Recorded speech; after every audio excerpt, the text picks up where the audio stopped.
Hello, everybody. Welcome to the fuck, I forgot the title. Nest of the Kindred. Welcome to the Nest of the Kindred 1 year special.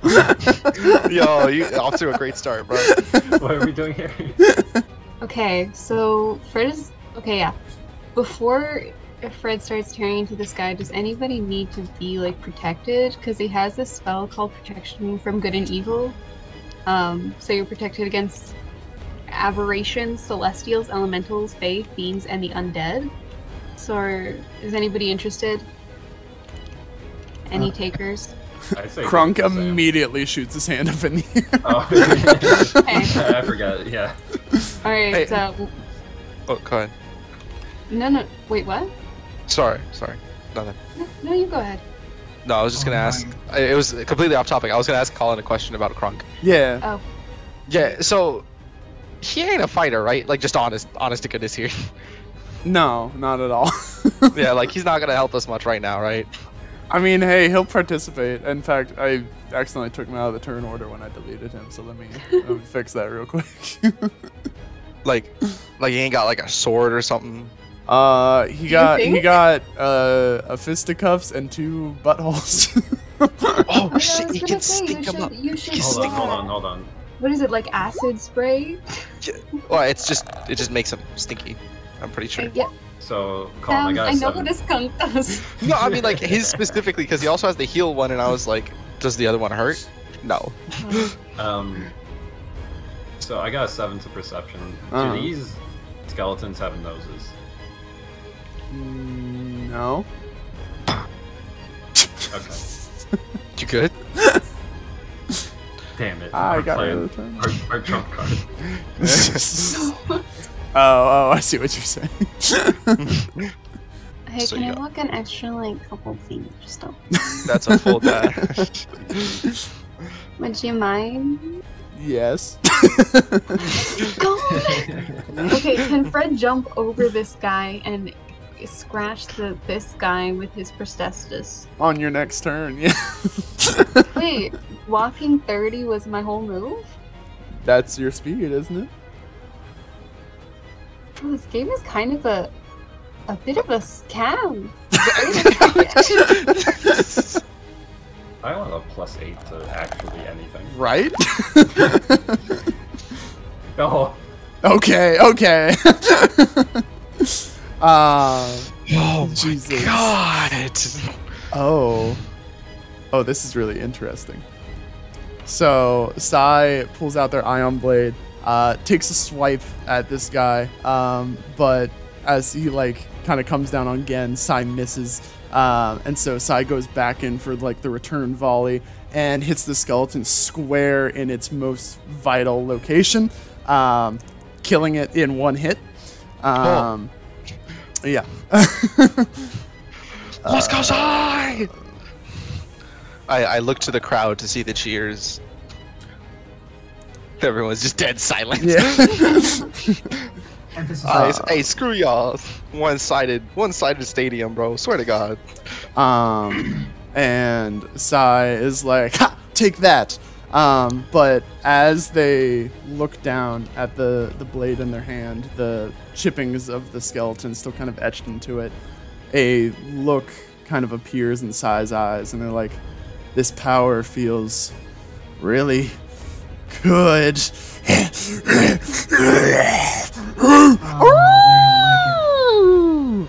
And Sai goes full werewolf mode. Oh! Where was I? I forgot about that. It's not necessarily a good thing for you. Not necessarily a good thing for us. Yeah. Oh, we gotta fight Sai too? Nah, don't do this to me. Okay. So Ursine's got a match at 22. If Orstein doesn't, I'm shooting Nico on sight. Ursin gonna get a nat 1. I don't know about that, but Watch him get a nat 1. Oh, you playing? Colin, you're playing. Colin, you're playing. Colin, you're playing. Oh, that was good. That was good. Oh my God. Alfie I know the that this is bad for Alfie us, the but giant toppler For real. pushes Erskine about 10 feet, I guess. So Erskine's just in the hole now. Alright, I guess now's a good time to ask the question. Colin, Yeah. how deep is it? Maybe like 6 feet. Okay, no, you're playing. No, it's probably more like, I'm trying to think of realistically, probably like 12 feet. Okay, I'm just trying to get an okay, idea so of Fred will just Erskine. barely poke out. Like, can Erskine attack us from the hole? No. Is it food processing? okay. Is the blade a spinning? The blade is not a spinning. How do we turn this blade on? Actually, that's pretty cool. I take it back. Yeah, I'll say this time if you're going for the same thing that you aim for the head, so he has to expend his movement getting up, so he can't like crawl out of the hole right away. Bet. Okay. Let's go strength.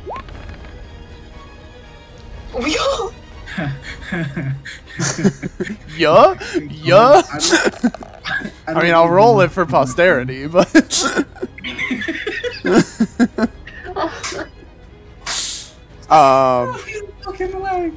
No. Alfie does like some sick ass shit.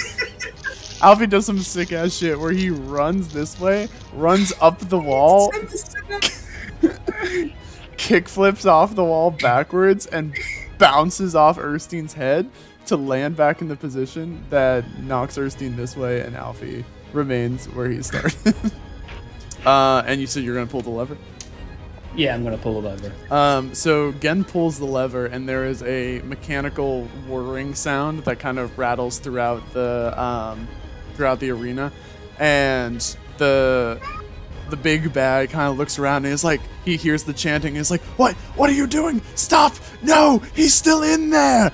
And as you pull the lever, the mechanical blades inside the pit start whirring at rapid fire pace, and they chop Erskine literally to dust, and he erodes away into the bottom of the chasm. Holy shit. Hell, Were we supposed to like talk to him? Nah, he dead. Okay. All right. He been dead. So he berates you, right? He looks into your heart of darkness and sees only something that needs to be put down. But you know that there's more to you than that. You're not somebody's puppet. You're not somebody's like subordinate that they have to like walk all over. And in just kind of like this rage of not knowing exactly like what to do in this situation, your punches didn't work.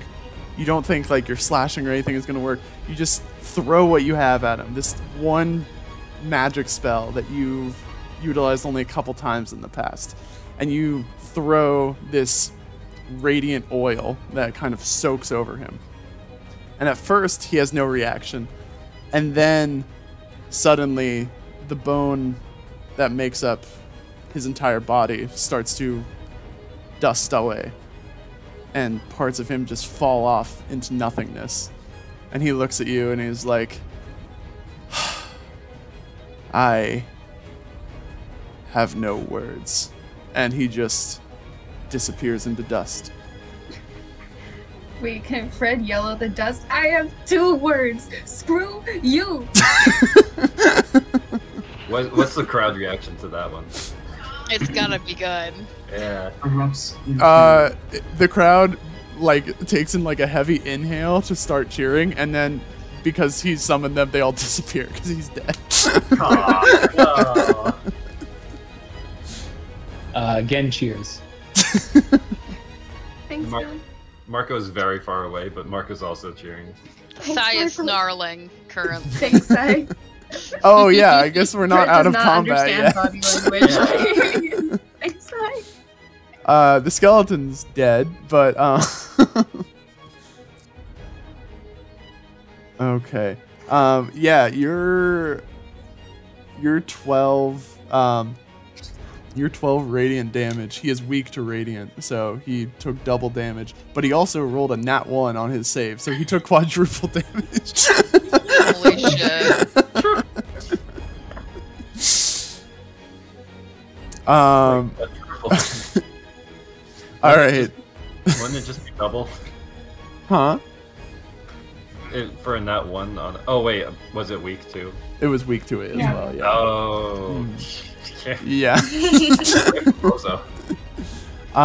Werewolf, it's your turn. Phenomenal. I wonder what I'm gonna do next. Anyway, this scrap says, in lieu of Renantha, I am trusted. And as soon as those words leave Krunk's mouth, there is a blinding flash of light, and you all disappear, Shit. Including Krunk? including Krunk. Okay. Which means that we don't actually disappear. We're all just somewhere else. You're all just somewhere the, else. The room disappears. Yeah, I guess we'll all just rest up in bed and get a long rest.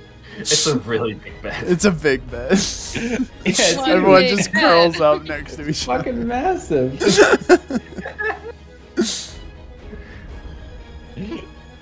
I Good want to night, lay everyone. at everyone's feet like a dog. Just curled up in a little ball.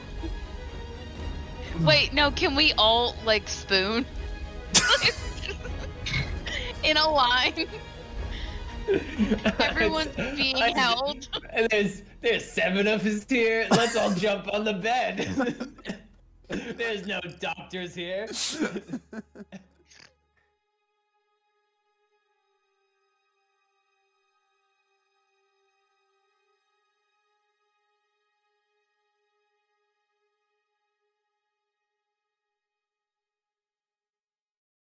I don't know if you guys addressed it, but I was actually wondering what happened. Oh, yeah, sorry. Recap time. So, you guys fought the baddies and you won. Wait, actually? Well, yeah, yes, but I was going to go into it more. I was just teasing you. Okay, so let me move the maps a little bit. Oh, So, that raises my special defense. what That was the last thing you remember? Distinctly, Mm-hmm. we were putting damage. We were putting in work on that necromancer, and Alfie threw Erskine in the pit, and Erskine hopped out the pit. Okay, well, you missed the follow up to You're that. gonna love what happens next. You missed the follow up to that where you guys Wait, can I continued. explain from Yes, his please point of do. view? Please do. Okay, so Alfie's like, hey, yo, fuck this dude. Shoves him in. And then this motherfucker just hops out. So Alfie's like, you know what? It's time to do some cool ass shit. And he pulled, whatever The Blicky. Yakuza characters was doing yesterday, kicking people in the nuts and then back. Tiger drop. Oh yeah. Yeah, he did that shit to Erskine, but backwards. And so Erskine ended up head first in the hole. And then Gen pulled the lever Kronk. And then Erskine was no more. Oh, because of the spinny thingy. Mm-hmm. Fucking the shredded spinning. that dude. Yo, y'all made ground rhino, and we didn't have any. He's Well, already ground rhino. rotted rhino, so, you know, Yeah. Oh, right. He's dead. you'll be dead. There's a skeleton or You'll something. be dead. I like how you forgot the aspect of him being dead, and you're just like, man, they killed Erskine, and we didn't eat him.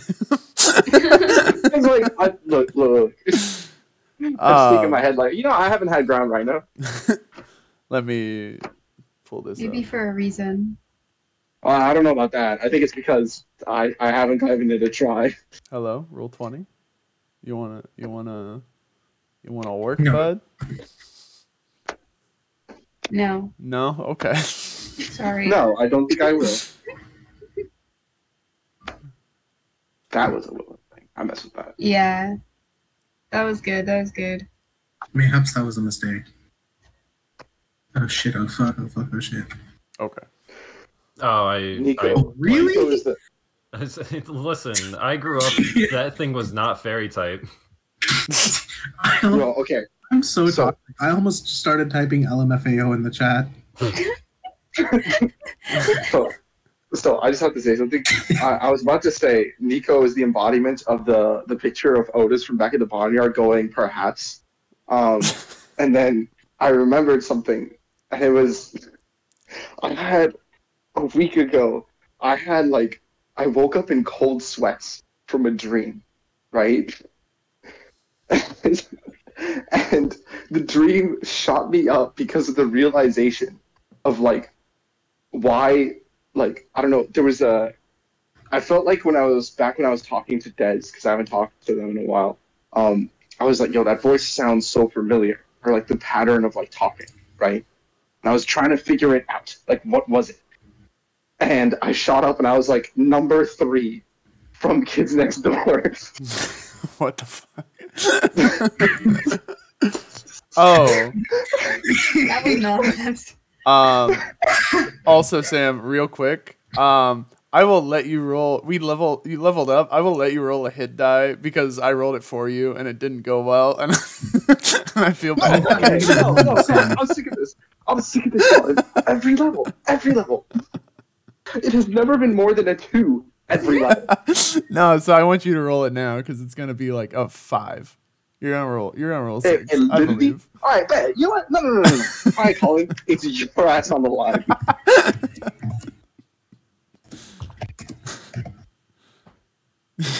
Shut up.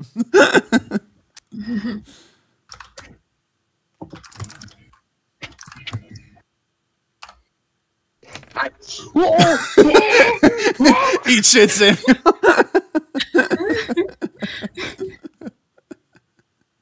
I hate my life so much. Oh, I'm in danger. What did you get, Colin? I rolled a 1 or a 2, I guess, but okay. So you doubled it. Danger. I don't have anything. This is crazy. Colin? Yeah? I'd like to make a request. Also, it probably won't come into play too much, so you don't have to worry about it now, but you also got access to one cleric class feature, level 10 or lower, like from the standard class feature list. Oh, is that part of the level up? Yeah.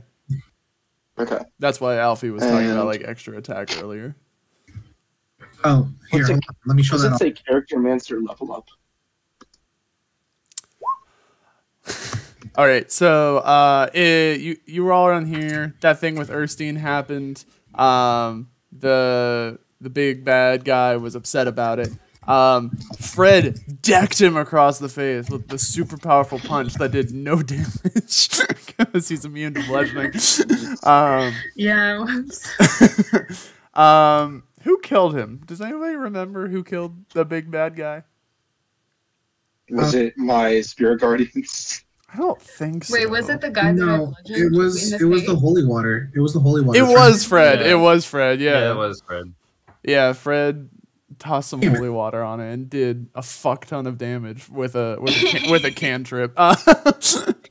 Let's go. So when he died, all the other skeletons died because he was necromancing them. And this little thing over here is the chest that Willow drew a loving picture of. Wait, I need to see this. I was actually just wondering if anybody noticed. Oh, yes, we all did. I thought it was supposed to be there. I mean, So wait, what is that of? That's the chest that you guys woke up in. Yeah. Wait, is my man still in it? No. So Yes. Krunk did. Also, you have no So proof that it was were you me. there when Sai turned into a werewolf? Yeah. Okay, yeah. So after that happened, Krunk was like, bet, and hopped inside the chest and just kind of hid there. Yeah. You That's got what- on that's what I top. remember. You got on top of the chest to be within range of these guys over here to hit them with your spirit gardens and shit. That is distinctly the last thing I remember. Yeah, and then like literally the next turn you got knocked down. But yep, that sounds 100% right. But you were able to stabilize yourself with Krunk's help. He pulled a little like shawl out, like he was inside the chest, and he like grabbed a little shawl and threw it over you. And that hid back inside the chest, and the shawl had like some magic energy that stabilized you. And then yeah, and then that's a shawl. It's like yeah. And then you guys. I'm glad you like it. Sure, I had it. I thought you were still wearing it, probably. But yo, I'm repping that, bro. So that was all settled. You guys started to look for a way out. Gen went outside and saw that the people of Upper Annalore were looking like really like dazed and confused. Alfie got distracted because he found kind of a secret passage through one of the like sewer grates in the area. Secret tunnel, and it led to this room, which had a book here that Alfie could not read, and some gloves that Alfie picked up. So a big old pair of gloves. How about that?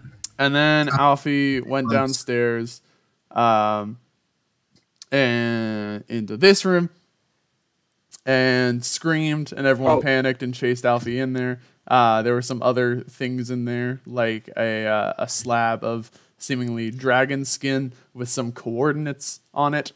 Coordinates which that Alfie could not read. Or coordinates that none of you could really make out too well.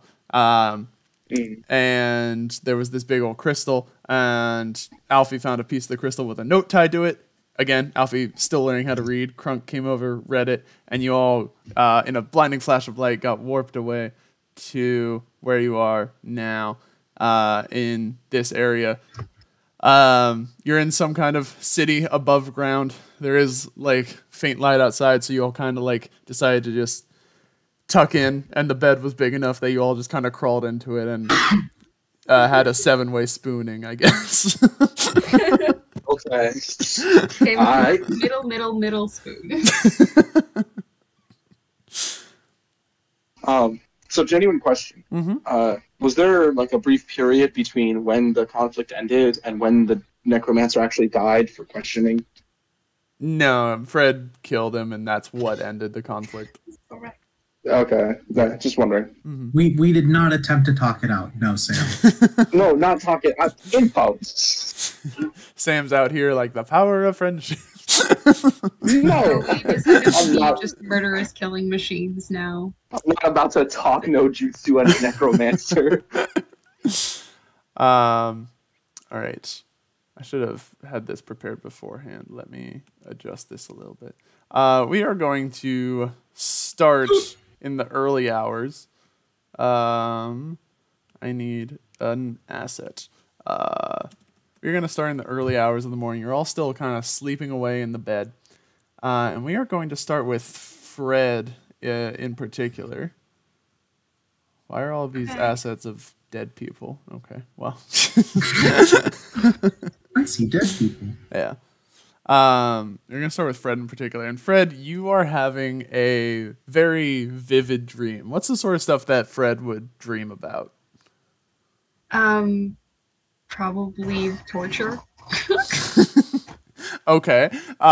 So Fred is having their standard everyday nightmare about torture. And they, kind of tossing, turning in their sleep a little bit. And then that kind of like fades away, and you get a very like almost serene, peaceful feeling that you're not used to having in your sleep, especially in your sleep, and rarely when you're awake either.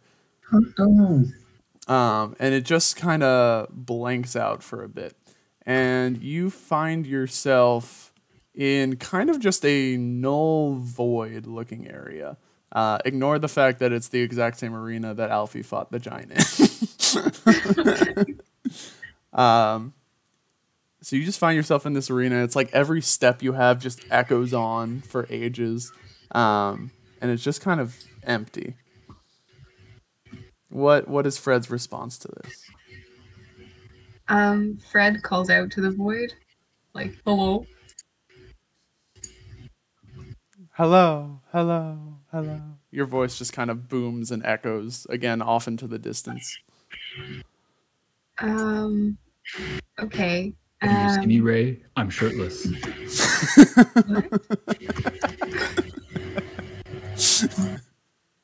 The Kylo Ren shirtless scene from that Star Wars movie. Because you're Adam Driver. I'm sorry. All I heard was, "Can you see me right now? I'm shirtless." And yeah. No, I said Ray. Sorry. Okay, that's a lot less concerning.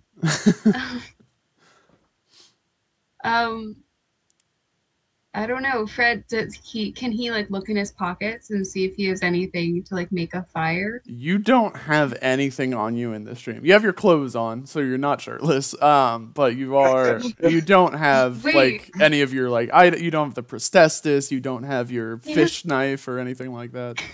He has nothing in his pockets? No. This is the first time ever that's ever happened to him. Okay, can he just take a couple steps forward? Yeah. So you go to take a couple steps forward, and then as you reach kind of this spot where you're at, you feel your feet kind of suddenly almost like the feeling of turning to stone. Like picking up your feet feels really hard. And as you kind of try to adjust to the sensation of not being able to move much, you hear footsteps coming, just kind of like the clacking of shoes kind of against solid floor, and kind of emerging out of the darkness, you see a familiar face that kind of stokes terror as soon as you see them coming out. And the hag says to you, "It's rare we get moments like this together." What happened? My friend is just kind of stunned into silence. Like, what are you doing here? I'm always here. I'm always inside your head, darling. No, you're not. I left. Okay, maybe you're not dead, but you're gone. And you just can't seem to let go of me, can you? Always here, always waiting. You're always needing me. Will you buy me new toothpaste? Yeah, you already have that. What do you want? What'd you say, Willow? I asked what she wanted. Well, I've been doing fine so far, just kind of sitting back, enjoying the ride. But the last couple of displays that you've been out there, I've been real worried about our combined well-being. I mean, as long as I'm in here, if you go, well, it's not good for me, and it definitely doesn't feel as good when you take some damage. I mean, you almost died to that skeletal son of a bitch in there, didn't you? That's not like you, Freddy. That's not like you at all. Since when do you care about whether or not I take damage? Do you know how much damage you caused? Oh, multitudes, I can imagine. But I only care now because it affects me. Because if you take damage and go, well, I'm in here, I feel that brunt too, and I'm kind of sick of it. And I want you to be better. I raised you better than that. Why can't you just leave? Because you can't let go of me. Face it, Fred. You need me. After all those years, you can't rely on yourself anymore. You are nothing without me. I could leave anytime you wanted me to, but you don't want me to. Not really. And you can't bring yourself to face that. And so I'm going to make you face it, darling. I'm going to make you understand just how important I am to you. You'll be seeing me a little more often these days. Or I guess I should say your friends will. You'll be seeing me from the inside looking outward, I suppose. I know that's your favorite place to be, trapped within a dank, dark cell. Fred is just shaking and silent. The hag slowly walks over to you, and you still you find yourself fully paralyzed, and you don't really know if it's the situation of the dream or in fear or whatever. And she comes over and she just reaches up and places a small kiss on your forehead, and she's like, "Time to wake up now." and you wake I up. don't know if I'm more angry at Colin or the person that rolled at you. Colin, you're doing this really well. Thank you. And Fred, you kind of wake up with a jolt. Yeah. Yeah, Fred wakes up like, heaving. And the rustling and jostling kind of starts to make the rest of you wake up at this point as well.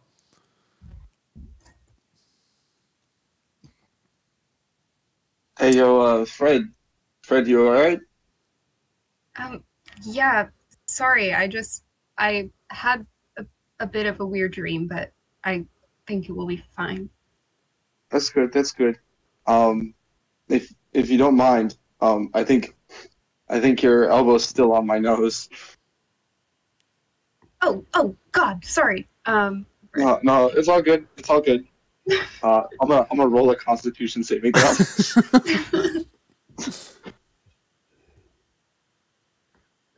I got you. Hold on. Yo.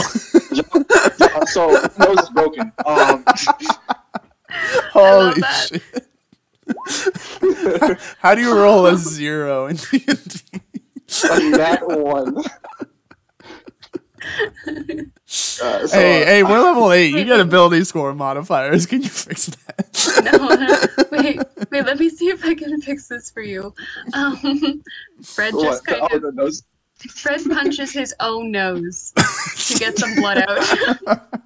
I'm just like, no, it's fine. I can fix it. That's kind of my job. Hold on. No. I don't know if I call a broken nose poison, curse, or disease. It's not. That's on purpose. Okay. Yeah, I was trying to stop it before it happened. Like, no, it's all good. It's all good. Here, stay still. And I slowly just cast, or I start like casting healing for both of us. Oh, thank you. Thanks. Sorry for breaking your nose. No, you're good. Not your fault. You seem to be in like a lot of stress. I imagine you were like shaking up all night. Yeah, I mean, I'm always in a lot of stress. That's kind of my constant state of being. Well, hey, think of it this way. We'll finish up here, and then we'll be getting back to the farm and Bunt. So hopefully these will be better then. Yeah, hopefully. I just hope I get to enjoy it. Shut up, Alfie.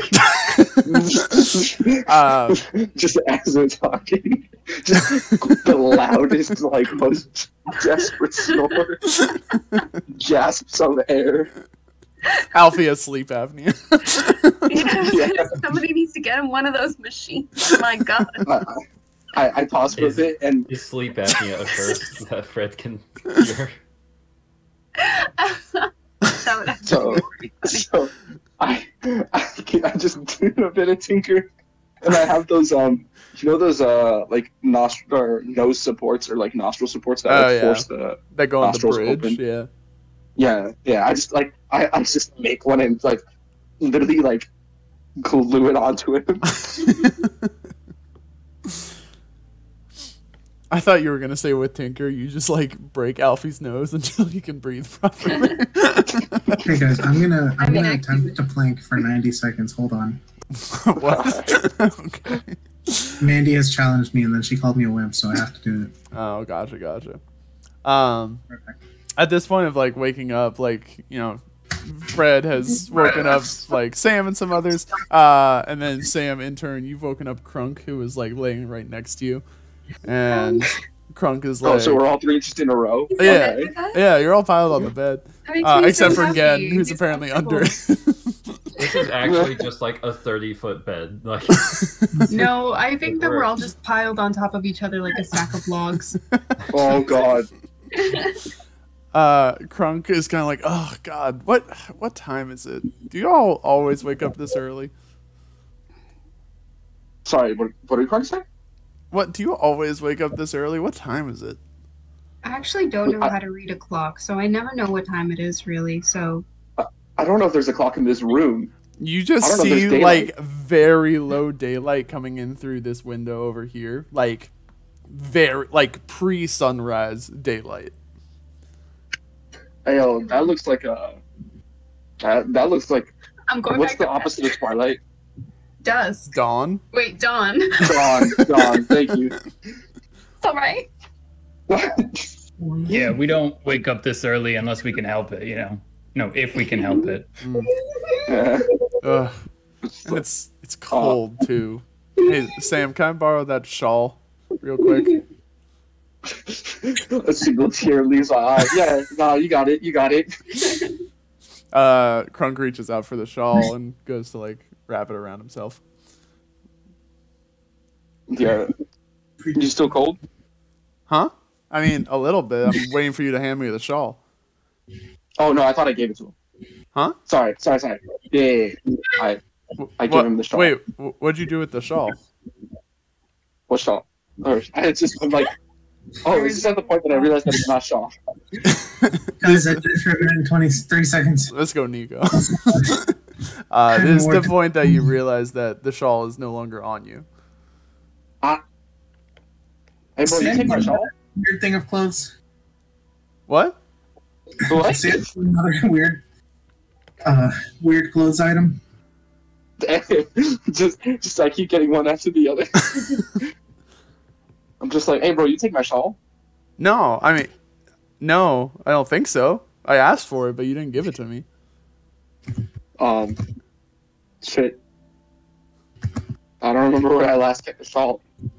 Honestly, I don't remember how I got here. I feel like I got bonked, and I haven't thought much after it. Which one of you did it belong to, anyway? What's up? Which one of you did the shawl belong to? I thought it was mine. No, I mean, I found it in the chest. I mean, was it yours? I found it in the chest and threw it on top of you. It's his shirt.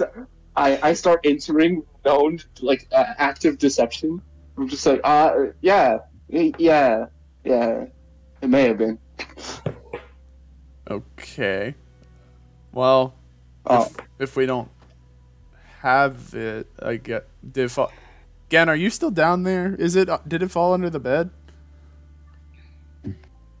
Well, I'm standing right here, but no, I didn't see it under there. Huh. I wish it had. I would have used it as a blanket. Yeah, that probably should have gone to you since you're like cold-blooded and stuff, aren't you? Hey, it's fine. I had the bed over me, so it wasn't that bad. Really, the tossing and turning is what did it. Yeah, that'll happen with 6 people on a bed. Wait, can I roll I would like to flavor text that Alfie is like taking up as much of the bed as he physically can. Like he's starfishing. You know, Fred is over like 8 feet, right? Yes. It's just not working for you. It's not gonna work. But Alfie is taking up as much space as he physically can.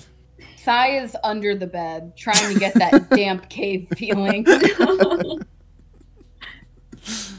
Alfie also took the only pillow. That's on brand. So in my head, I was thinking like, yeah, like it's probably to get us fitting, we'd probably be spooning or something. And so I was like, yeah, I'm probably the little spoon or something, just for added effect. And then I remembered Fred is 8 feet, and I was like, Fred is definitely the little spoon. Oh shit.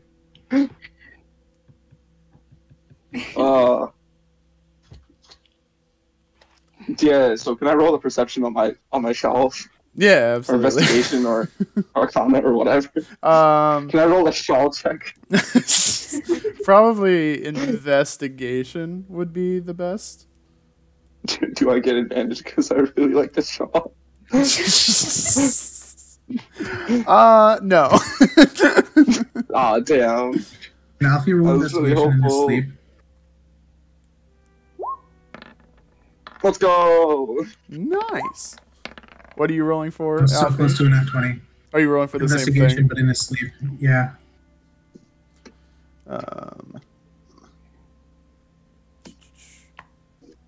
I'm trying to think of a word and it's not coming to me.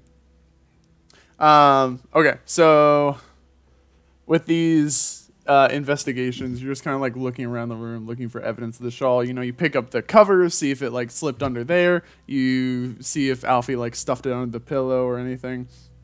And lift Alfie's head, check under, drop the head.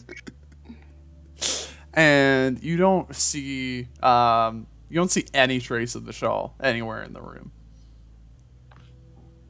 or at least from where you are on the bed, you can't see it. This is the second time I have weird clothing, bro. I feel like this is gonna be a pattern.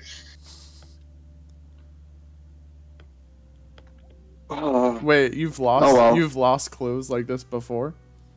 No. One of them turned sentient. Huh? Or I guess it was always sentient? I don't really know. Huh. As I think about it, I realize about that clothes. Are those clothes on me? No. The robe you're talking about? Yeah. No, it is not. Okay. It was on me before, though. Like, we established that, right? Like the first time you wore it? No. Like, before, us waking up. Oh, just like the regular robe. Yeah.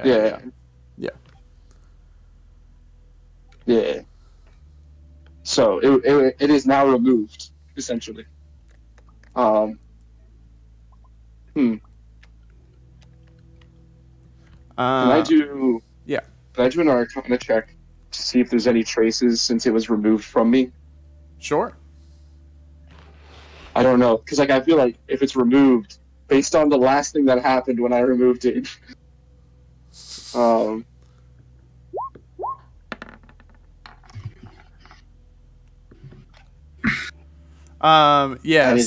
you see that like there are like kind of like fibers left over. It was kind of like a wool shawl, and there are like fibers left over on your skin, and each of those fibers starts like radiantly glowing as you like kind of analyze it for Arcana. Okay. Is there a trace anywhere or no? You do feel a compulsion over toward the other side of the room, and as your eyes are kind of like drawn to that point, you're all very much caught off guard by the fact that you didn't see another Samuel standing over there. Oh god, no! Oh, bro, it's happening again, bro. It's happening again. I was wondering. So is there like always two of you around here? Bro, says Scrum. I try to go back to bed. Just be like, nah, I'm dreaming, bro. I'm dreaming still. Sam, hey, Fred. Sam, I think your clone is here to take you out. I think that's what clones do, right? Wait, was that clone saying that? Yeah. Nah, that's not my clone. That's not what clones do. And I'm dreaming. I'm going back to bed. I can assure you, this is not a dream. Just like the last one was not one either. Okay. Can I get a name? If this is gonna keep happening, I feel like we should have a name. What's her name? My name is Shawl. Oh my god. It stands Fucking for Kmart Sam. It stands for Supreme Helpful Assistance with Life. Are you? Wait, can Alfie go back into the shawl world? I really want Alfie to go into the shawl world. Unfortunately, young rabbit, you have already been in the shawl world, and, well, not my world in particular. I have a different kind of worldview than my compatriot, who you have met before. Oh, wait, so you're all different? Quite. Also, he is robe, I am shawl. Is it the same thing as with the other one, where the person sounds, like, has my voice? Yes. It's like a weird sort of distortion where it's like your voice, but like there's like something just kind of off about it. Like, yeah, the way they're talking, bro. Yeah. You're gonna have to like increase the slang like 15%, bro. I can oblige with that. Yo, homeboy, how it go? Okay, back. I'm sorry. I pop up to the Sam guy and I grab his shoulder and I say, "Hey, let's calm down there, pal." Was my impression not suited to your liking? No, it was not. Don't do it again. Oh wait, you said don't do it again. Okay. I was so terrified for a second. I'm like, all right. So I assume then this is something similar to the previous situation. Quite. I need yourself, Fredristan, and Sai the Myconid to step forward. Is this like an optimal thing, or do I just gotta? All right, never mind. Is Alfie still asleep, or is he like awake now? Wait, they get to be sober when they make this choice? Yeah. Just I'm thinking back to the fact that they were drunk and they have not responded whether or not it was painful. Sai is not sober. Oh, right on. It's sober. No. Yeah, that sounds about right. Mr. Cabado, I await for you. Yeah. Don't call me that while you're me, please. Just Sam. Sam's fine. Of course, Samuel. All right, cool. Yep. And he kind of holds out like I guess it holds out like 3 strands for you to like grab on from its woolen cloak. Do I get the shawl part back after this? Yes. This residence I am in will return to a normal piece of clothing, quite like the robe you currently don. Wait, I thought I don't have it. Is it back on me or something? I thought you just said that we established you did have it. Oh no! I was asking before today, like in the past. If I was. Oh, like, I mean, still after the first instance, it just returned to being a regular robe, which you still had in your possession. Yeah. Okay. Yeah. Okay. Cool. All right. So, I guess I touch a strand. And you too, Fred and Sai. Yeah. Before Fred touches the strand, he's just gonna ask, like, you're not like from my dream, are you? No, I have nothing to do with the foul woman inside your mind. Okay, that's enough. Okay, Fred takes the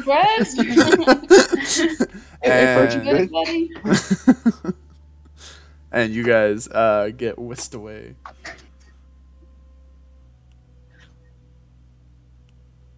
You can appear anywhere on the map you like to. Oh, bet. Except the center. Oh, aw. Oh my god. Yes. You actually step onto that area and you think you're just going to kind of like plummet out into the space around you, but it's just kind of solid floor. Oh, that's awesome. Like a glass floor. It feels like glass, but there's nothing there. Yeah. Even cooler. Fred, you just hear me shout out from a random part. Hey, I'm king of this hill. Oh, this area's higher. What? I pretend to not know. I do not see it. I do not see it. So Alfie's voice pops out of nowhere. The shawl like questions you. So, what did your compatriots tell you about their arrival here in the eclipse? They were not sober, so they really kind of didn't. Well, Gen was sober. Oh, was Gen sober? I don't think. Did Gen explain it? I don't think this is news to me. I think it was just me and Marco and Alfie that were drinking. Gen, like, independently explaining the context of where the 3 of them went doesn't seem very in character in my opinion. Yeah, I guess. I don't recall any of them. Yeah, I'm not trying to think if I recalled it. Nah, so I'm just like, most of them weren't sober. So, I assume we're new to this. Well, my... what would you call him? Kin, I suppose? They, all of the above. They offer a choice in their matter. They are a bit of a gambler. They like the thrill of it, seeing how people make off with their lives. I am more on the the simple, straightforward path. I think that everything has a certain balance in life, and that balance must be maintained. For instance, I did not bring the other 3 of them here because they have already been to the eclipse, and now it is your turn to be at the arrival. Cool. One question. When did I purchase a ticket? Because I'm trying to be better with my money, and if this happened, The transport to Elida's while I was eclipse high is... and I just didn't think about it ever again, that's not really good. The transport to Elida's eclipse comes free of charge. Oh, All right, sick. Cool, because I definitely don't have any money, so I would not be able to pay for this trip. What's the history check for? Yeah, I'm trying to I tried to piece together what this place is, and while I do so, I ask. So you mentioned the eclipse of Elida. You won't mind explaining a bit more about what this place is? The place we are now is akin to a dream, you might say, but this is not a single entity's dream. It is not just Elita's dream. This is the culmination of dreams all throughout the world of Moonwaith. Every dream that has ever been had, every nightmare that has terrified a child from slumber, they culminate here in the eclipse.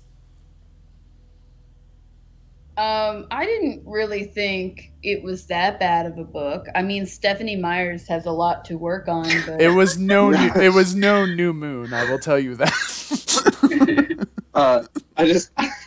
Wait, so you got that reference? I understand all references. For instance, I very much like your, how do you say, Prius? Why you say that? Why'd you say that out of all things? I don't know. That Wait, car do looks they still akin look to a lunchbox. I didn't even understand that reference. Are they? So are they still looking like me? Sorry. You go ahead. I just want to know if it's just the shawl now. Okay. Confirming. Yeah. Do you know about the D's? Nuts. Ha. Got 'em. Nice. Anyway, unless you have other questions, you may proceed into the circle, and a boon and a curse shall be bestowed upon you. Do we have another choice? Like I said, choices and gambling were more of my kin's choice. This is how I do things. And don't change a thing, bud.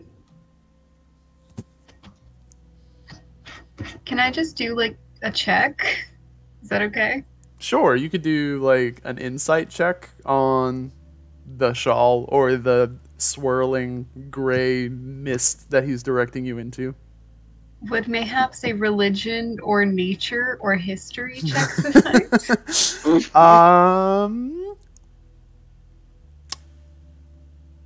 No. Well. No. Call about to pull out the do an athletics check. Okay, you said an investigation or insight? Investigation or insight, yeah.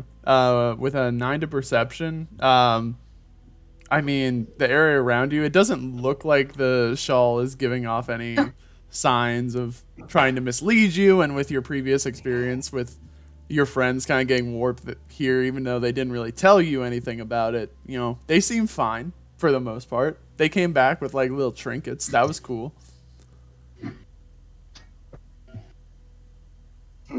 Let's just ignore my roll.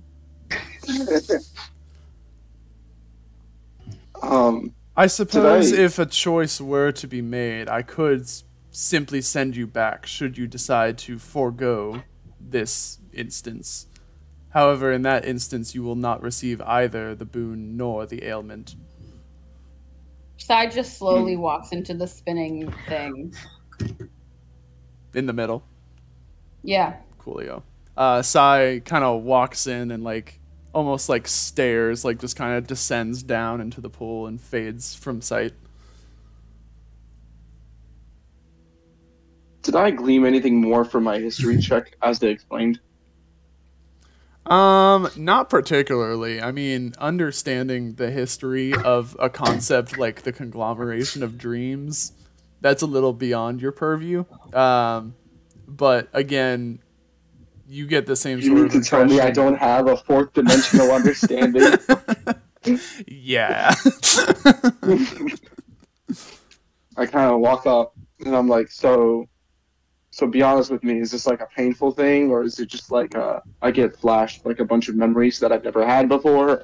No, this is simply, you could consider this a portal back to your regular instances. However, going through this will leave you with a little more and a little less. Not pain, at least not in the immediacy. I'm gonna see if I can do a check to get an idea of what's going on in there. Can I do insider investigation? Either or. Yep. Does the seems legit. Does the portal, like, is it only stairs, or is it like there's a drop? So it just kind of looked like Sai was like stepping down into the portal like stairs, but from your perspective, it just kind of looks like a whirlpool. Okay. In which case, I'm just like, dang. This looks better than like cassettes or CDs. You know about CDs, don't you?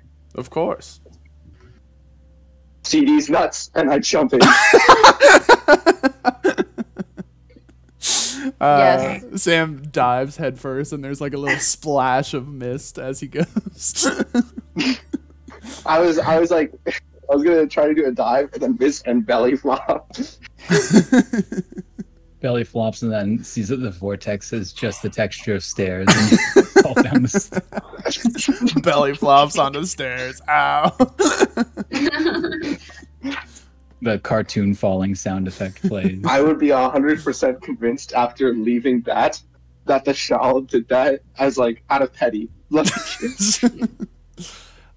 shawl kind of like turns as much as the shawl can and looks at you and is like, Fredristan, the choice is yours. Either accept my lack of choice or go back on your own. Okay. It sounds like a pretty terrible decision, but I don't really want to be by myself, so I'm gonna go in. Bye. Thank you for your. Okay, bye. You walk into like the center of the portal and like you don't go down or anything, and then the portal like on both sides kind of like clamps in on you like a pair of jaws, and you get sucked into it. Wait, so did they all choose not to get anything? No, they all chose to go into the thing. Unless unless I misread that. No. Okay. I'm living on the edge. You all appear right back where you were standing. Your arms still kind of like outstretched, like you were holding the thing, but now the shawl is just kind of sprawled out on the table in front of you. I immediately like go instinctively and grab the shawl and put it back on. I'm like, yep. Oh, wait, right. Is anyone cold? I still am. Where the hell have you been? Says Crunk. I turned to Crunk and I'm like, yeah, here's your shawl. I mean, I don't need it now. I'm not. You were gone for like 2 hours. Don't act like you didn't enjoy your acting lesson, Crunk.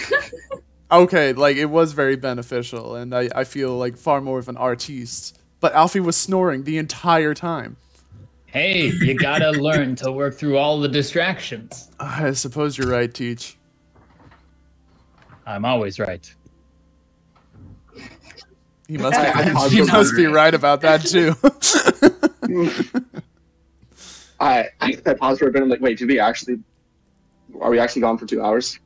Yeah, you were just kind of. I mean, you weren't gone, but you were just kind of standing there and not responding to anything. We tried poking. Did we miss breakfast? No, we woke up so early we haven't eaten yet. Oh, okay, good. Thank God. I'm keeping the shawl. Also, what do we have for breakfast? I have no idea. But first, I need to check to see if all my limbs are intact. Is there anything bad on me? You look down and your feet are still there. I was gonna say. What do you want for breakfast? What has been your all-time desire of meal? What you've always ever wanted? What I've always ever wanted. Who was that to? To Crunk? Yeah. To Crunk. What do you want? What do you want to eat? Anything for you? I think, anything ever. I think a huge breakfast buffet of sorts with some nice tofu waffles and fruit salad mixture with the freshest grapes and pineapple you can imagine. And, man, maybe some, like, yogurt spread on the side. It all that just sounds really good. That's it? Well, all right. Again, pulls it out of his cook's cornucopia. Oh, shit. Oh, I should have asked for a lot more. I was being... Okay, cool. Alfie would be so fat if Alfie had that. Crunk, like, looks over and is like, yo, you guys gonna dig in? There's enough for everyone. Honestly, Kronk, I was trapped in a cellar for like 10 years, and even that looks disgusting to me. Tofu waffles, Kronk? I'm a I don't know. I'm a vegan. Which is Waffles weird that are already vegan, Kronk. weird that I asked for yogurt. Alright, well, I don't know about Marco's saying that, like, do waffles normally, are they normally made out of meat? No, they're not. Oh. I mean, well, I thought it was the milk and eggs. I don't know. Yeah, but Are there eggs that's in not waffles? tofu is not an adequate replacement. Tofu It is not. It is not. He looks at you and is like, hey, tofu's good with anything. I'm gonna go grab some of that fruit salad. He's like... You tell him. He's like, tofu sausage, tofu ice cream, tofu broccoli. Tofu these nuts. Broccoli? That doesn't even make sense. Alfie taps Get on the shoulder and he's like, hey, can you whip up some and then search this I see you too have noticed my extra red skin color, and it's a little more resilient, isn't it? Thanks for noticing. Yes, I woke up with it. What?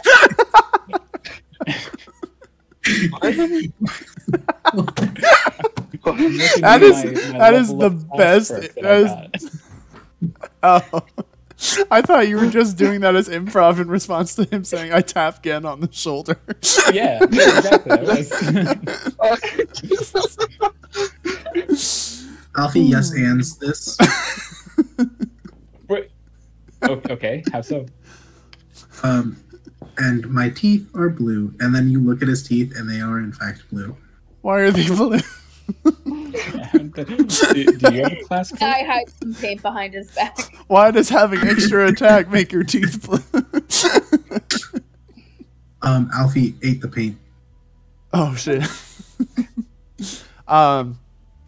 Sam, Fred, and Sai, as you guys like take a step toward the food laid out in front of you, you all kind of have to like stop yourselves for a second because you feel like really dizzy as like this surge of kind of energy pulses into you and you feel like highly invigorated, and then instantaneously it saps out of you and you feel like the most like you didn't get any sleep last night. Like you just feel incredibly drained.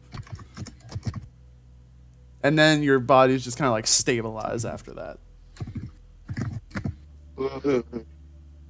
I kind of lean on the chair. Guys, I have a confession. What's your confession?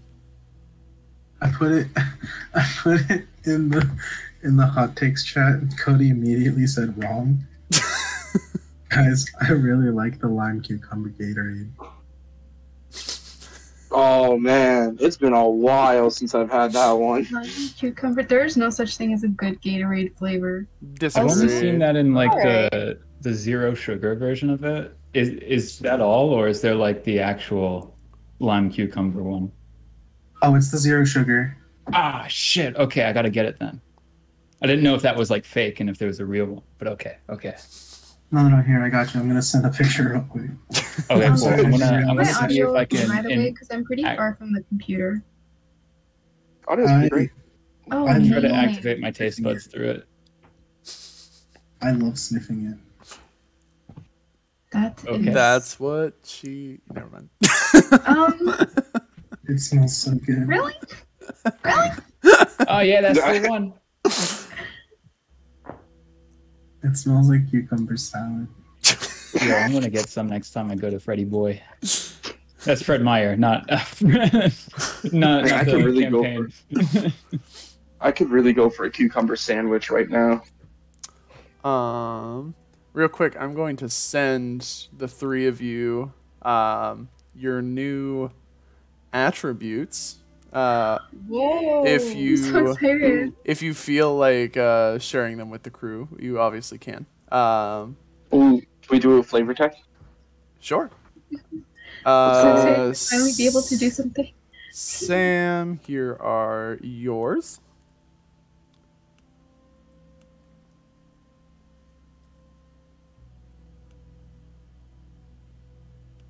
Andy's listening to a weird remix.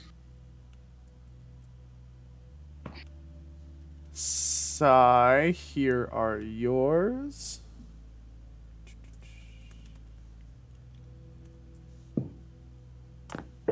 And Fred.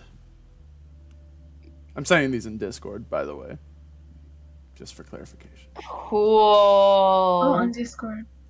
And Fred, here are yours. Boom. Thank you. What'd you guys get? So they all got a perk and an ailment at the same time. I absolutely want to do flavor text for this, and I'm just trying to figure out. Love that for you.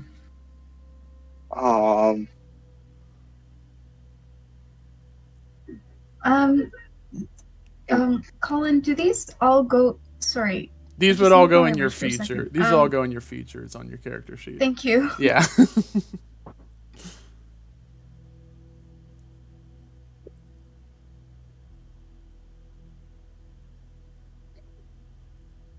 So the rest of you kind of see the three of them adjusting, and you all kind of, Crunk obviously doesn't, but you all kind of like recognize the same sort of scenario that you yourselves went through in the grand scheme of things not too long ago. And you understand that they've gone through a change.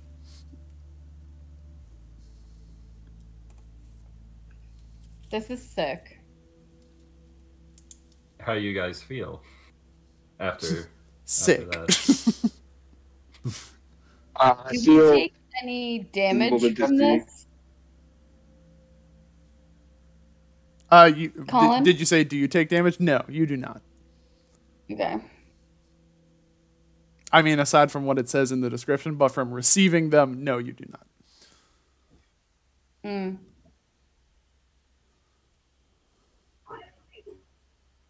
By the way, when you said, like, we left, right, and ran into a room and ran into an under room, right? Uh-huh. We didn't have a break in between, right? This is for a previous session. I mean, you slept in the bed, so you had a long rest, but between, like, the fight and arriving at the tower, not really, no.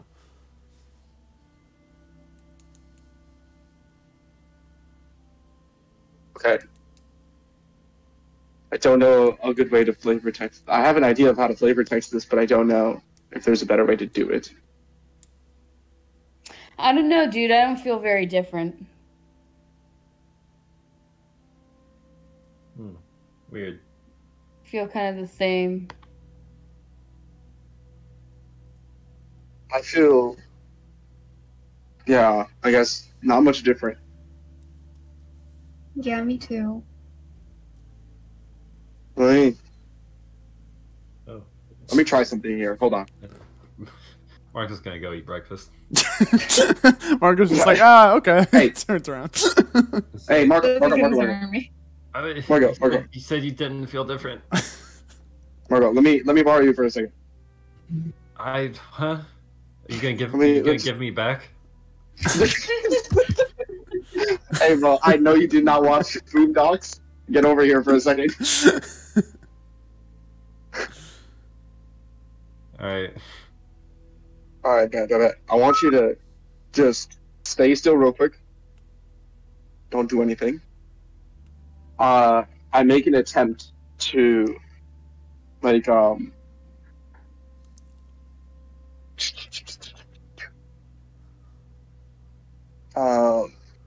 I guess I kind of clasp my hands together on the staff, and then I place it on the ground, and I start putting like magic force into it. You clasp your hands over it, and you kind of like channel energy throughout the entire staff, and a illuminated circle appears, emanating out from the base of the staff. Mm-hmm. Hey, Marco, real quick, how do you feel? Good. I feel all right. You know. How's that neck? I noticed you had a little bit of a kink in your neck from waking up the wrong side of the bed. You know what I'm saying? How's that going? Neck feels okay, I guess. Alright, cool.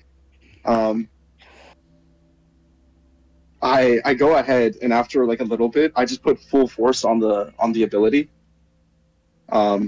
So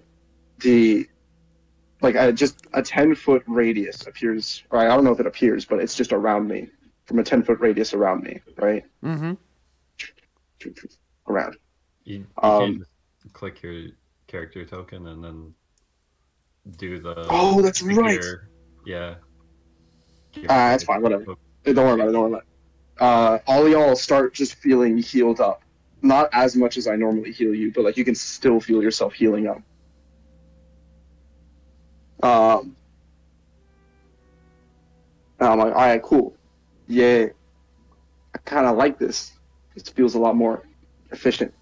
And instinctively, not thinking about anything, I immediately move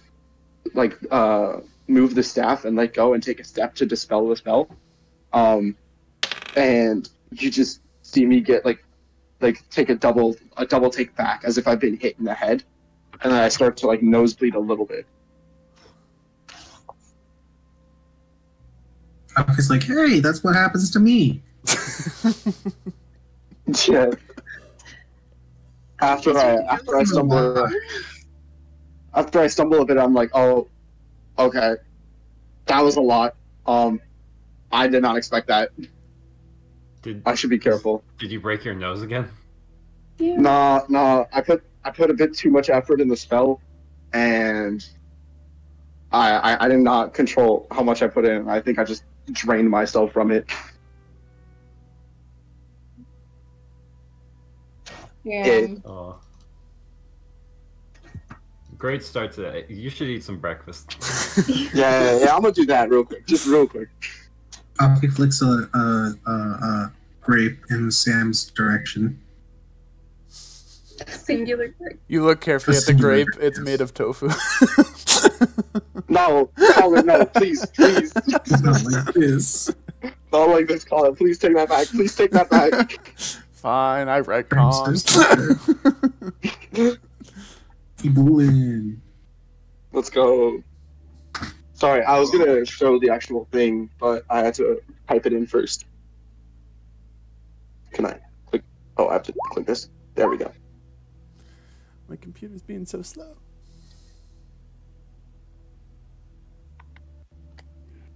That's pretty cool. It's neat. Nice. But don't worry, there's an even better part. I'm working on it, Colin. I'm working as fast as I can. you know, I could just paste them. Not too late. I want to do them. If anyone else wants to go, they can go. I'm just gonna post them.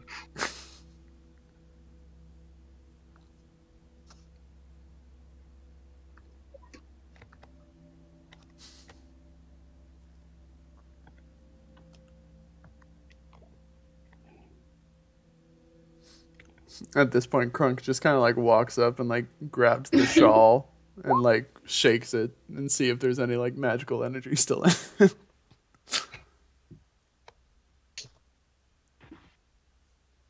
Nah, it's clean, bro. This happened to the last piece of garment too. Yeah. But on the bright side, it's a cool looking shawl. And I like spin around to show it off. Weird. Ain't it? I guess you can have it if you still want. Like I said, I just found it in the chest. Yeah, no, I mean, shit, it's a dope ass shawl. I hope you read this, Colin. I'm actively looking for like the exact shawl I want. They all look so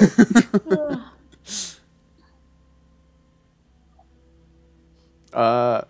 Shawl. I keep saying shawl. Shawl. Imagine you're just from the south and just add an S in front of y'all. Shawl. Shawl. Shawl. Snake y'all. Snake. Oh, I like that. Y'all. Alternatively, snail, y'all.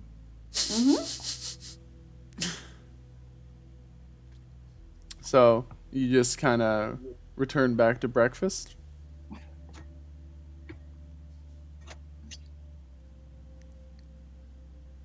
Yes, no, maybe so. Yeah, no, I'm vibing to fruit salad. And they do be the freshest grapes and pineapples you've ever imagined. Let's go. I needed this motivation today.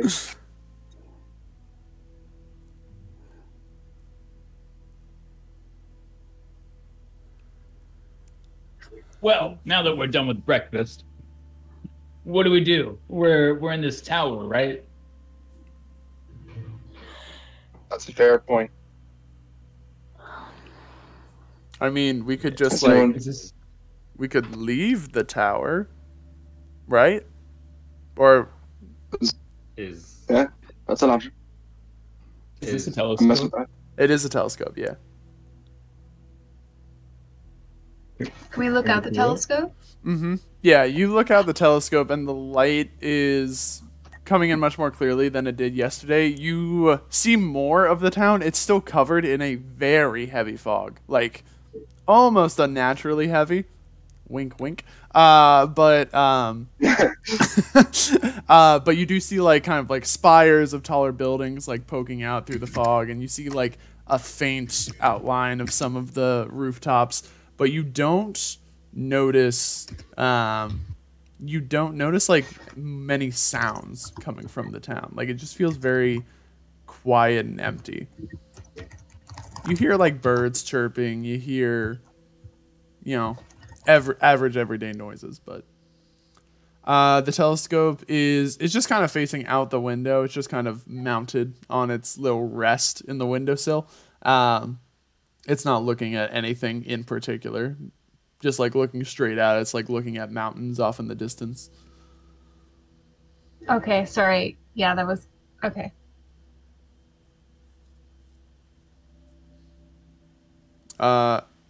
Any idea where we are? Crunk asked like the three of you by the telescope. I think we're in a tower. Okay, well I got that. Okay, yeah. Otherwise, I don't know. I mean, look at all that fog. It's foggy, and he like kind of hops his way over there, and he's like, considering how much light is coming in, it's like bright and sunny out there, isn't it?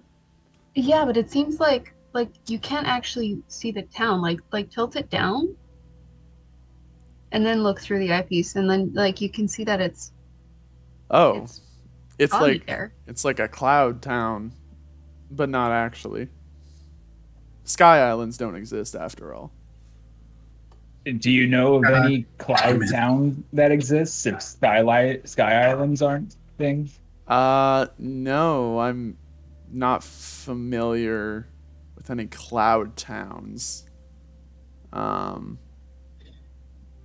Any like geographic features that are notable? There's some spires. Couple mountains. So it's like kind of a big town, or at least like a medium-sized town. Maybe even maybe even like a small city. Fred, can you angle it down a little bit? I can't reach that high. Oh yeah, sure, of course. And if you need any help seeing the eyepiece, just let me know. I can lift you up. No, I got it from here. I'm good. Okay. Yeah, I can't tell. It's too foggy. Huh. Almost unnaturally foggy. Almost unnaturally foggy. That's weird. Yeah, I'd say. How far up are we?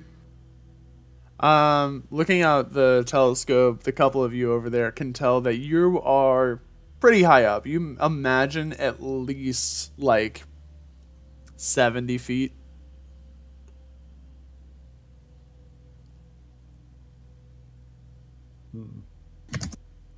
We're like as high as I've ever been.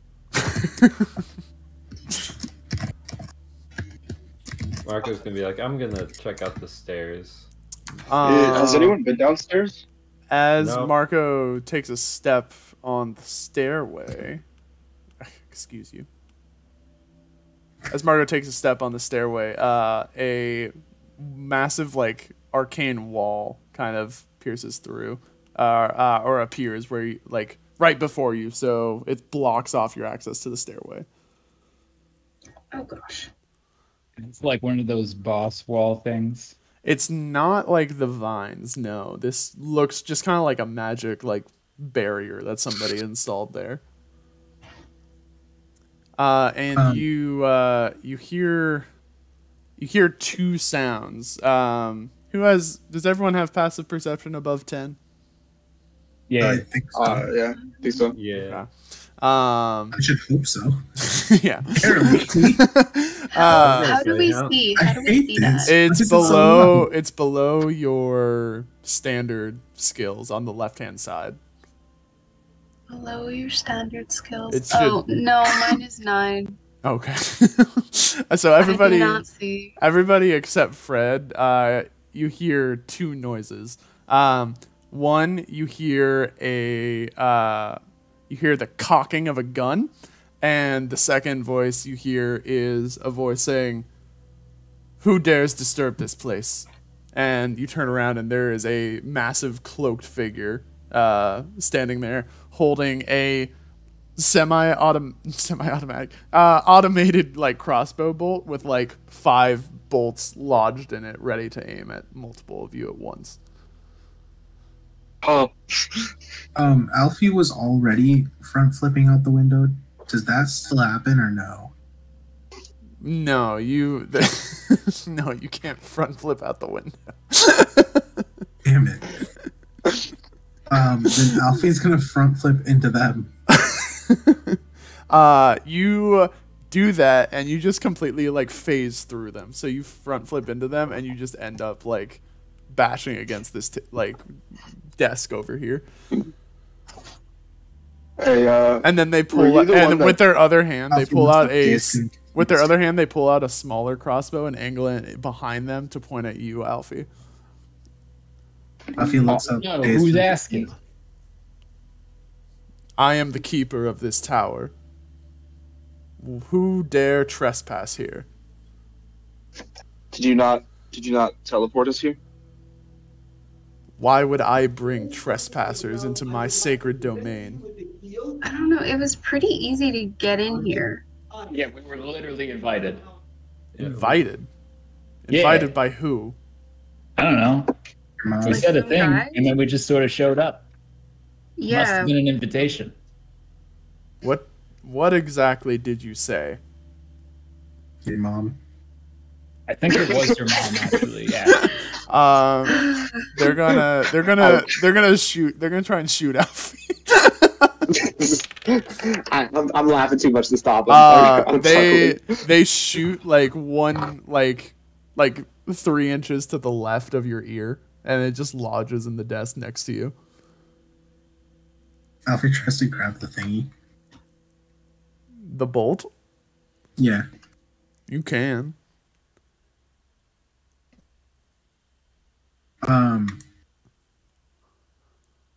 Alfie is now confused because he phased through the body, but not through the bolt.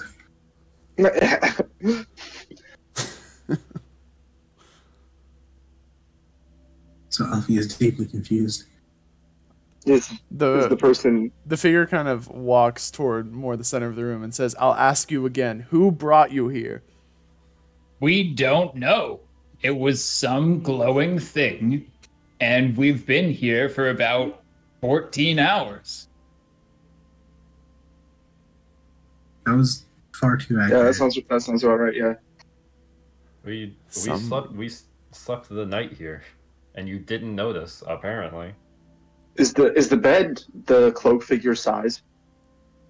It's the bed's a little bigger than them. I mean, it definitely fits them better, but you would describe it kind of like how like royalty have beds that are way too big for them that you need like stairs to get into, you know? Huh? You know, like those like super big fancy beds that you need like small little staircases to climb up into? I don't, but I guess I learned something new today. Rich. I didn't even know. Man, sometimes I don't even know like the things that rich people have as options.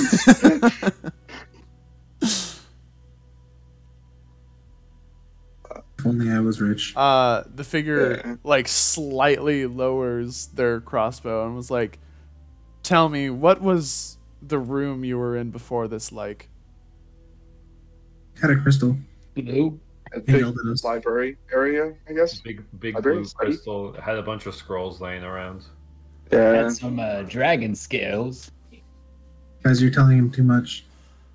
The figure kind of like takes a deep sigh and was like, "Did the rhino send you here?" Nah, we killed that rhino. Yeah, you know the rhino. You killed the rhino? Yeah. Well, I mean, it wasn't really alive, but like, what was there? Yeah, the rhino was dead, but we had to kill a reanimated rhino. Yeah, there was a necromancer.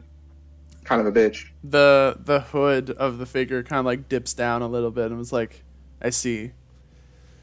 So you finally freed him then." They kind of stuff their crossbows like back into their robe, but you kind of notice that like as they do so, they don't really like holster it onto anything. They just kind of like put it in the robe, and the crossbows just kind of disappear. And the figure responds is like, "Well, if you made it here, then surely there must be some reason." And they kind of reach up and they grab the cloak and they just kind of like drop it off of themselves. And a very tall, elegant woman stands before you, dark skin, almost like a purple green sort of color, black hair cascading down onto the most regal clothing that you can imagine.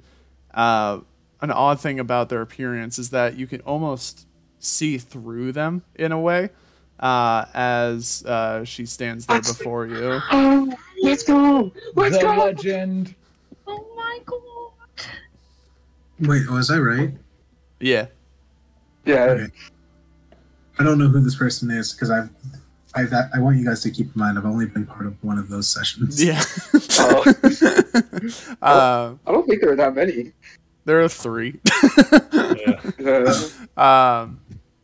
Yeah, she kind of, take a second to compose herself and was like, "Firstly, let me apologize for putting on such a demeaning guise. I mean you no harm, which I know might be hard to believe at this point." Alfie kind of glares at the thingamajig. The crossbow bolt behind you is gone. Alfie tries to front flip through her again. You land back on the bed.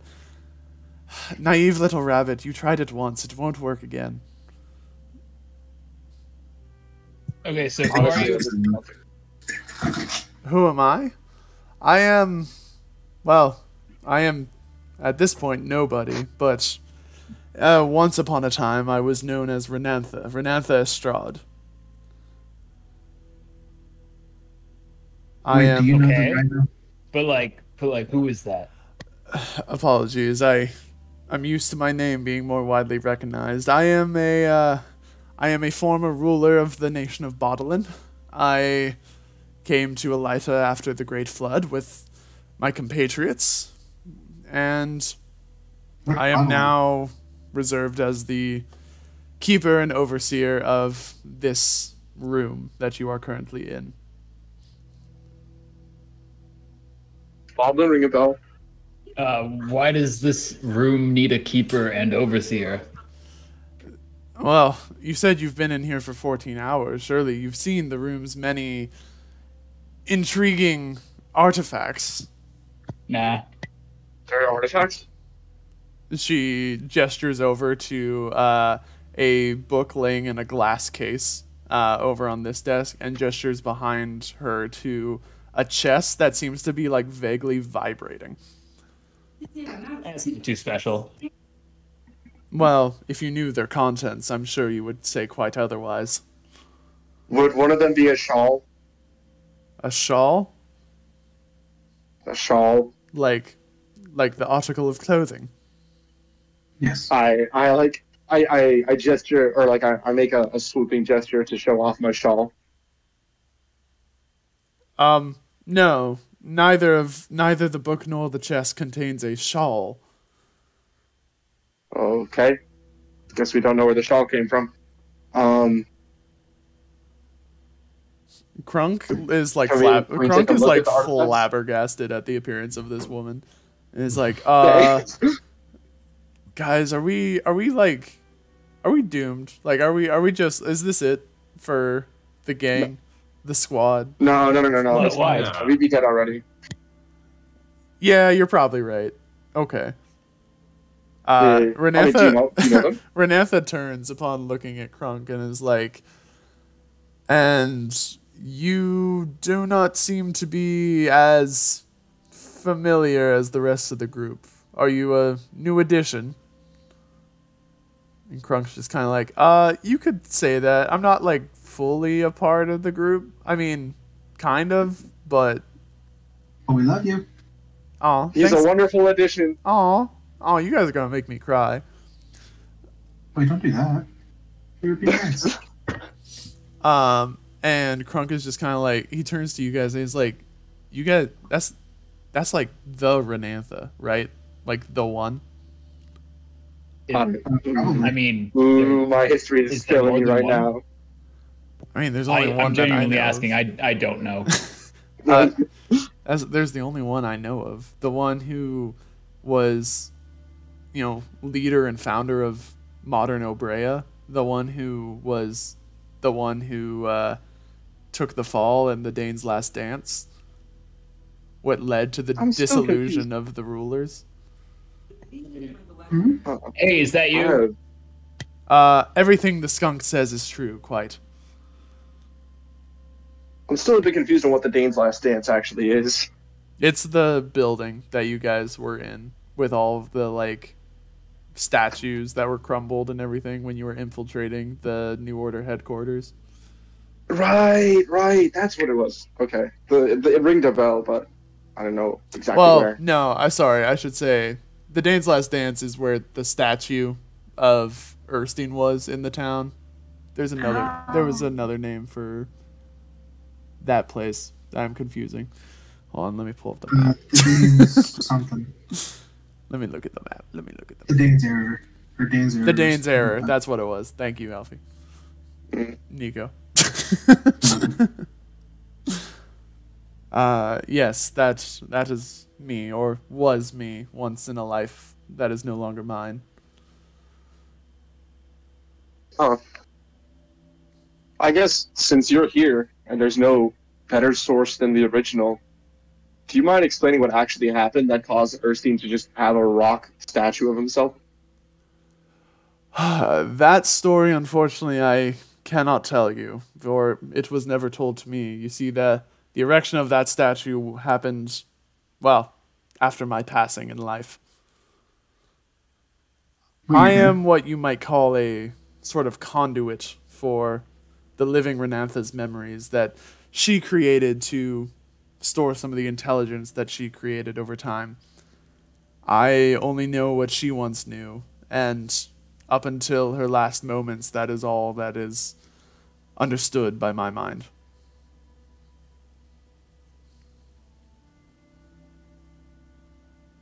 Are you able to learn anything more?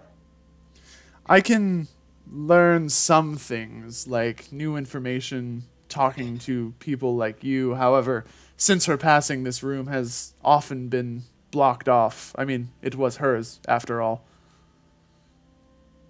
Oh. But if you want to learn new information, why are you trying to kill people? This room, not only was I created to serve for the intelligence here, but I was also created to protect the information here, because it would not benefit that just anyone have access to it. If certain souls like yourselves find a way here through connection to the rulers, well, that is one thing, but the average bandit should not leave this room alive, I dare say. I felt like when you said that, there was more specific reason you didn't want to come here. Unfortunately, those memories were not known to Renantha even in life. Whether there was a particular foe that we were trying to fend off, or just a conglomeration of wickedness in the world.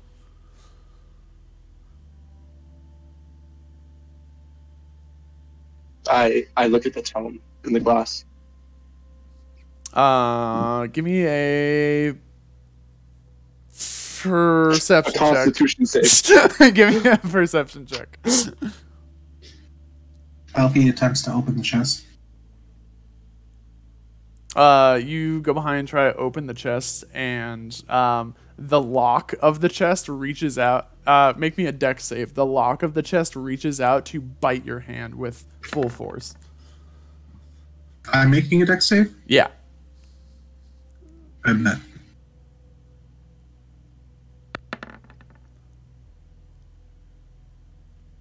I want to use a luck point. But I'm not going to. But I'm angry. So it reaches out and just ooh, it misses. Hell yeah. You notice the lock like reach out to bite you, and as it like clamps down, it bites its own lip, and it just like reacts like in pain. If a lock could have pain. Alfie punches the lock out of pure fright, in all honesty. You go to punch the lock, and it's the same exact sensation that Fred had when punching the lich, that you just, no reaction. Your hand just kind of stops and collides with it. As if you just punched a lock. Yeah. Alfie glares at it and backs away.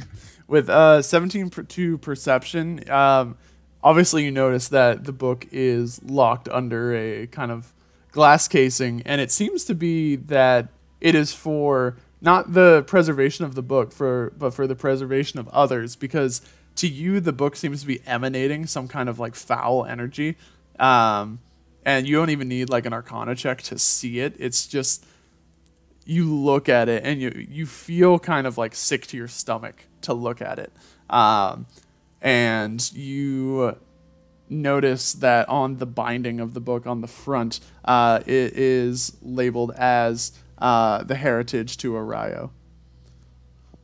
Hey, Renantha, what does the book say? Just list off the entire contents of the book. Well, that is is quite the predicament you've asked me to put you in. For you see, I am not once what I was before. I would love to be able to share the contents of the book with you, but I am, I guess you could say, a sort of arbiter in the modern day now. It is her last wish for me, that if I were to give away any of the contents of this room, that I must ensure that it is done with a just heart, with a determination, because these things, these foul things, cannot just reach anybody. So I literally have the justest heart of all. So I would be go glad to share the information of the book with you, but a bargain must be made. I'll give you this. It'll stop No. Nico from doing anything. It's too precious. Renantha disappears. No, I'm kidding. She looks at it and is like, alas, this mere scrap of meaningless paper is nothing to me. It's a warrant to stop. How could you say that? To stop That thing what? has saved our lives more Exactly. times. It really hasn't. I argue that thing has definitely helped. The protocol left behind in my cognition is for a path of equivalent exchange. I can give you the contents of the book. This is not a Full Metal Alchemist reference. This is just it is not. I can give you the contents of the book, but the power that they hold, something must be met in equal turn. How powerful is it? Enough for a bargain to be worth multiple lifetimes, multiple lives, even. Hey, Marco, how much Zil do we have altogether? 1, 2, 3, 8,021. That's a lot. Hey, do you take Zil? Do you think I have any need for monetary value locked up in this room Look, for all I don't eternity? know. I'm just, you don't really need the monetary or the book locked up either. But like, you know, we're drawing past here.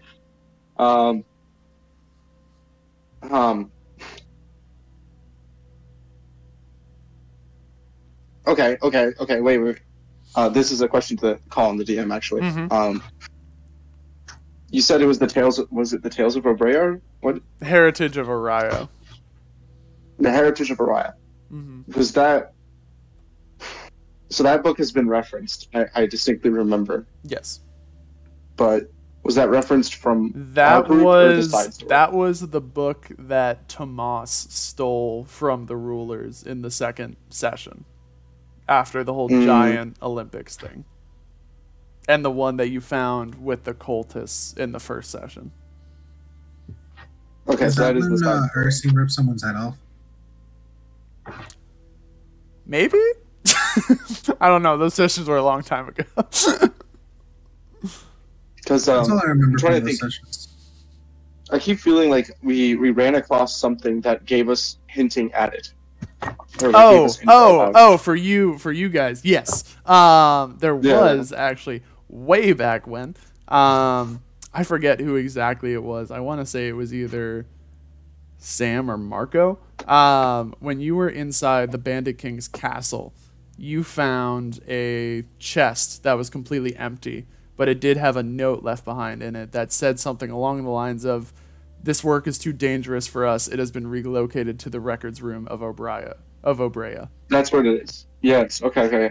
So I pause upon remembering that, and I'm like, "Were you the one that left the note?" I have been bound to this tower. I have left no notes anywhere.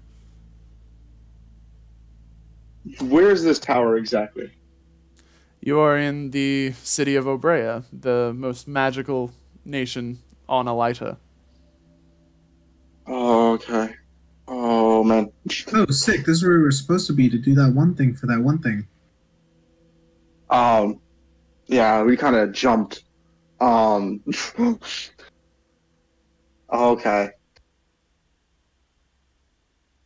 Oh. Hey, is there a Over here?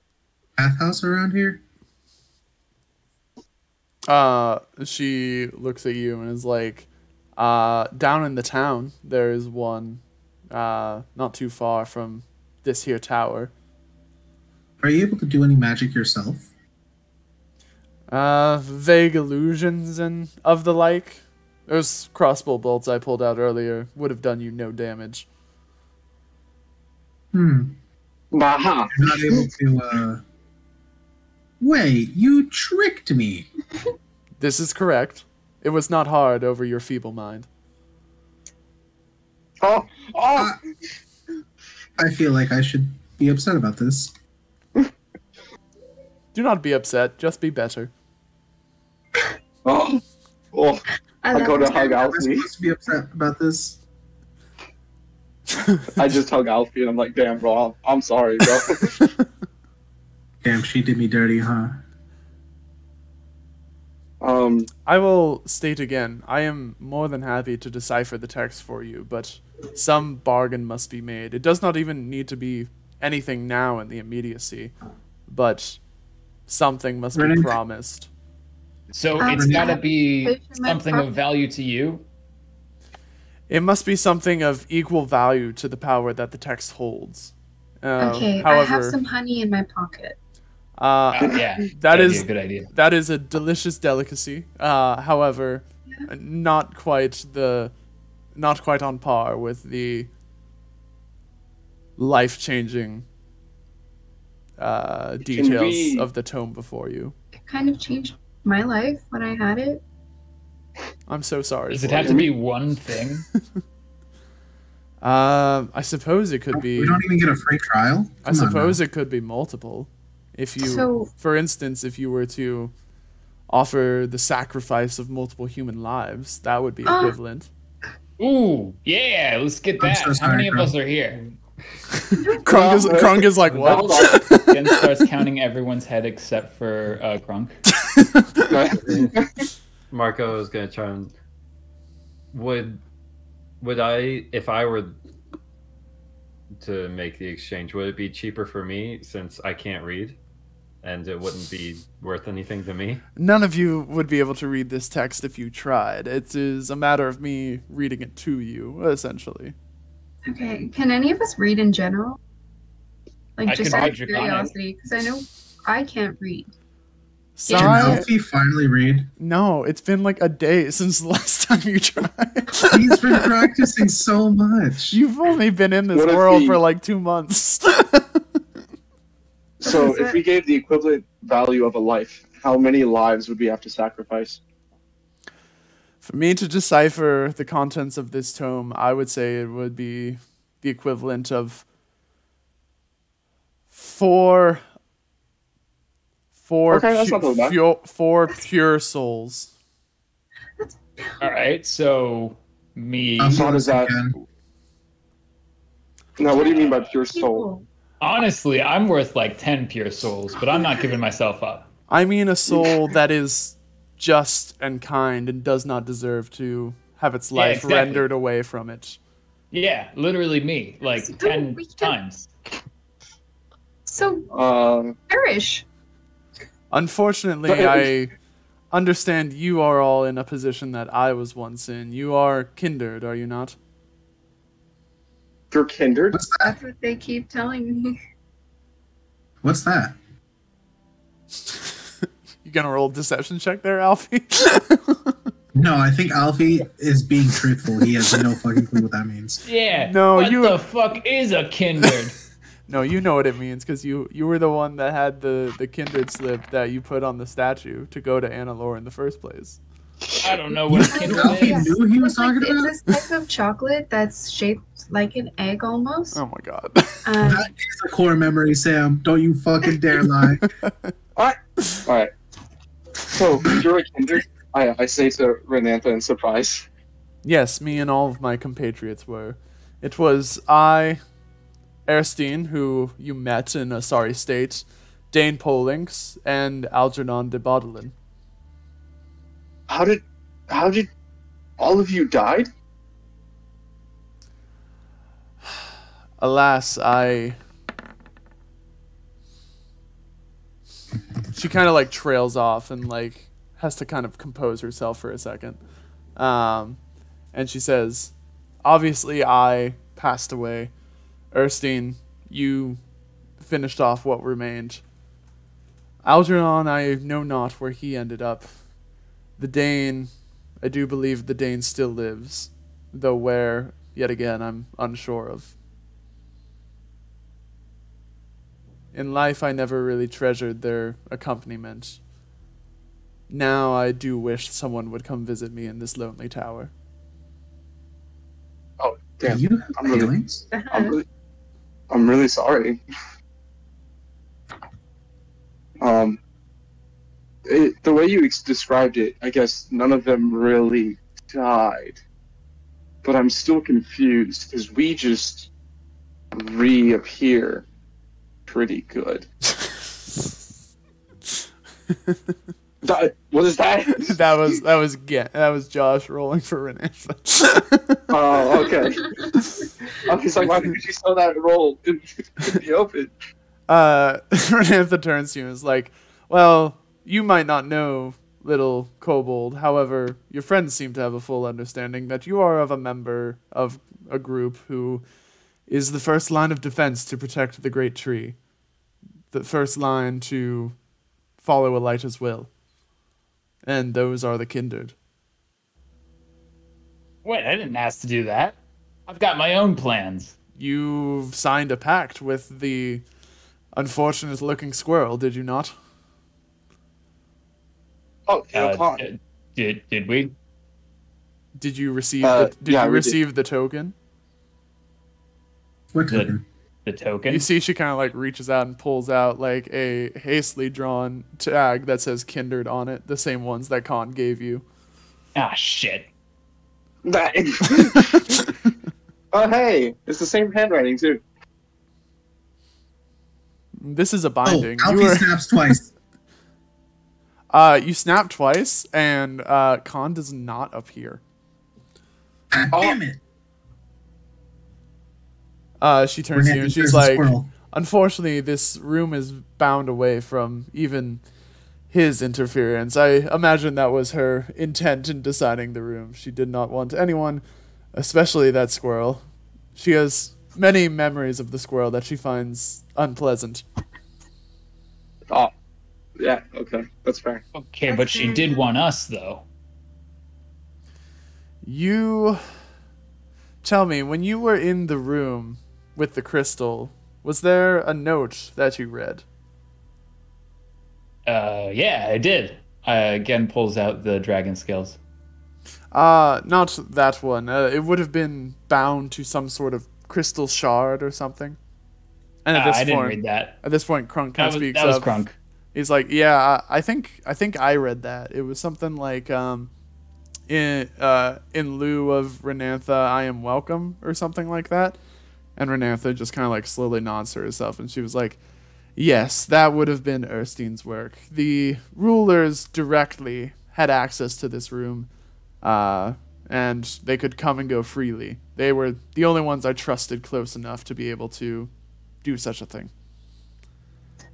That must have been Erstein's work that you read there that allowed you all to come here.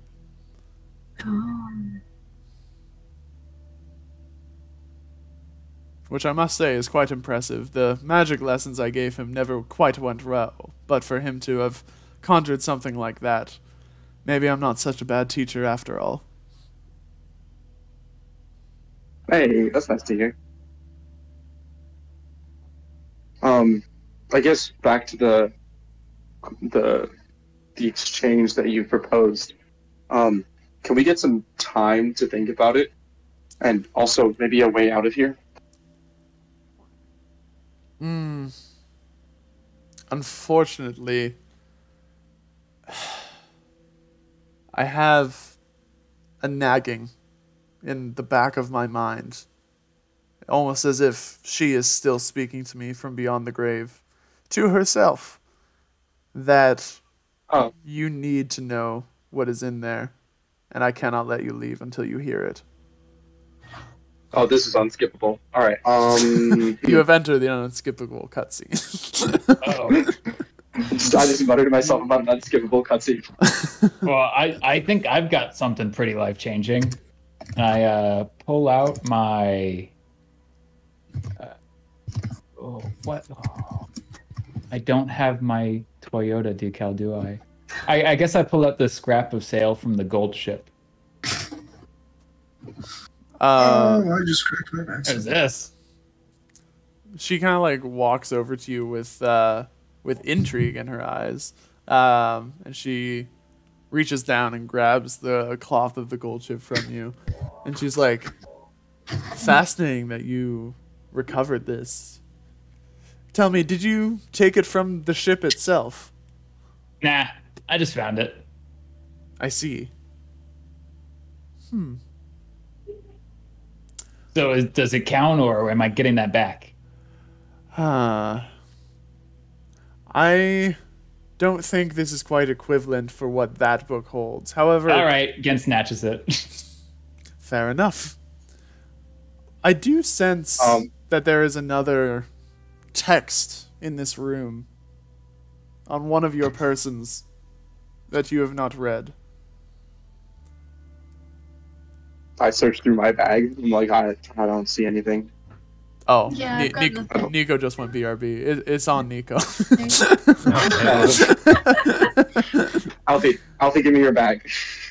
Alfie's just like, wait, what am I buying? You rummage around through Alfie's bag and you find the book that he picked up inside the room that you were just in. The first level of the room. That was just kind of like sitting there on top of a desk that was very hastily scribbled. We're going over the book that you picked up last session. Oh, okay. Yeah. You find that book in there. And Renatha kind of like walks over to you and grabs it, and she looks at it and she's like, this is something I would quite like to hear myself. This one would need a far less significant weight to it. The personal value is much more than the value of knowledge. Can I give like give you my blood? sandwich? I am essentially a hologram. I cannot consume food. Or blood. The sandwich means a lot to me. Now I know why you didn't want the fish.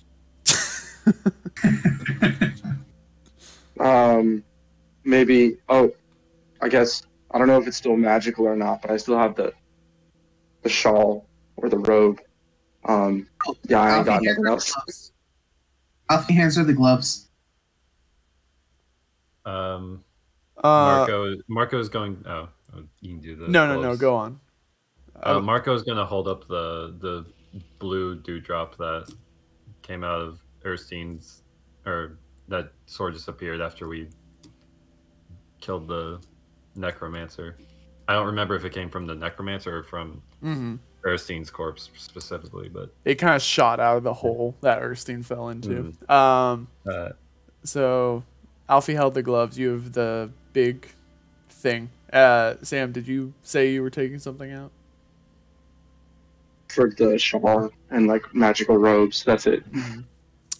She looks around at like the three kind of offerings here. Yeah.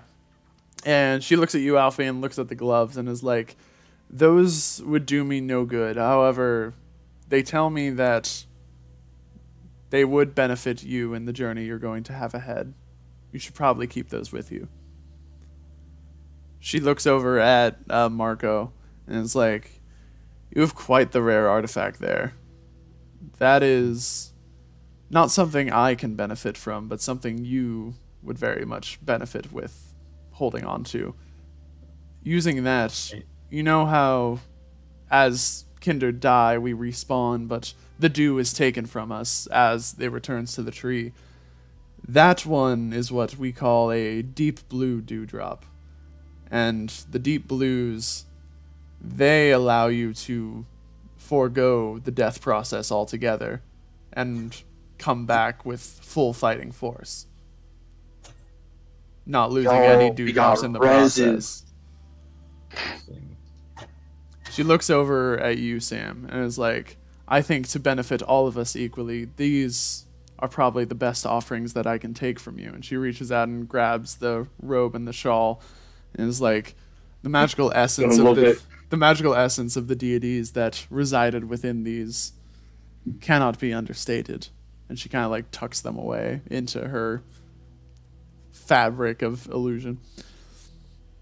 And she's like, the trade is settled. And she kind of flips open the book that Erstein or that Alfie grabbed from the room that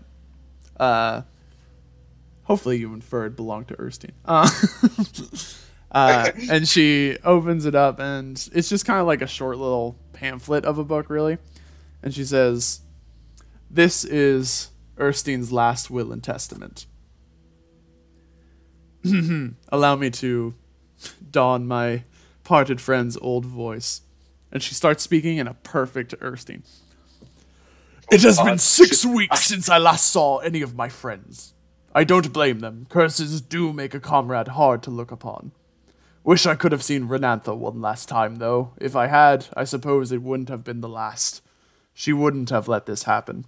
She always knew how to deal with these magic doodads and conundrums. Algernon taught me that word when I saw him last. Called my whole life quite the conundrum. Haha. I suppose these are the last words of mine anyone will ever see. Sorry to damper anyone's spirit, but I did title it a testament, and I think that's what you call those sorts of memos. No one really taught me what to say in them, though. I guess a reflection of sorts. Well, Polinx's curse makes that a little difficult, but I cannot fault the man for placing it upon me.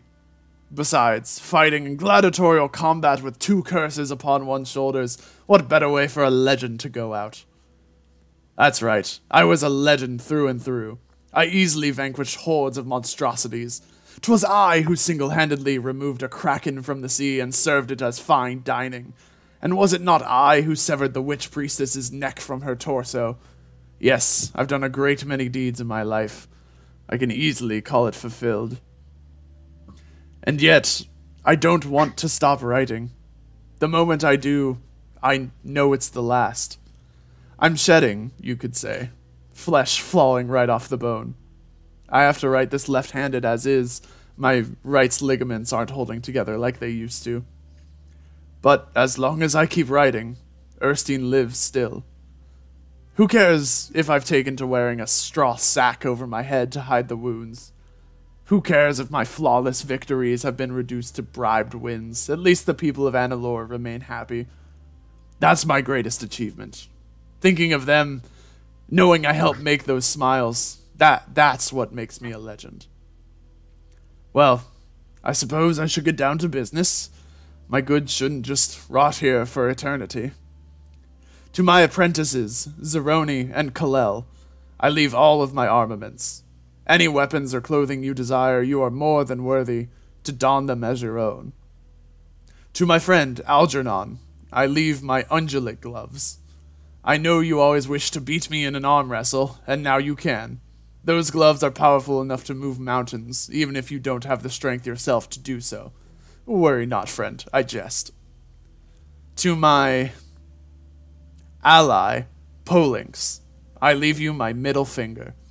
I do not blame you for it, for any of it. But there's a part of me that feels Renantha would have one more of those for you, were she here to share it. And I know what you're about to do is foolhardy at best. So you'll be needing one for all the people that tell you it can't be done. And to... I cannot think of anyone else. My friend, the Dragon Lord, they are gone. Later, Flora and Keiko, they need not know the way their hero fell in such detail. I've not seen Arrow since the incident, nor do I believe he would even desire to hear my words. Khan, well, I have no desire to see him. We all know what he'll say. It is sad to see one's life fade, but it is perhaps sadder to see how few people will remember him. Truly, really remember him. They will know me. They will never forget my name, but they will not know who Erskine was. Ah, the bell rings again. That new priestly fellow said they had a special arrangement for today's fight. I suppose I should meet them head-on. My wrist is fading regardless. Time cannot stop, but my writing must. It's been fun. Signed, Eris. And she just kind of trails off. I don't know if Renantha's crying, but I am falling. You do notice that, like, even as she's reading through it in, like, this gruff voice that doesn't fit her persona at all, there are, like, tears just kind of like constantly like flowing down in like single streaks down her cheeks. I'm with him, bro. I'm just crying, bro. As she finishes, I have no idea who this Erskine person is, but as she finishes, she kind of reaches up and dabs them away, and she's like, "Apologies, this is quite unlike me." You just hear whales in the background.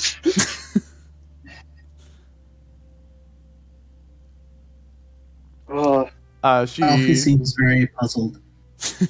She goes ahead and hands the book back to you, Alfie, and is like, with the magic of my reading, you should be able to recall it at any time, should you desire.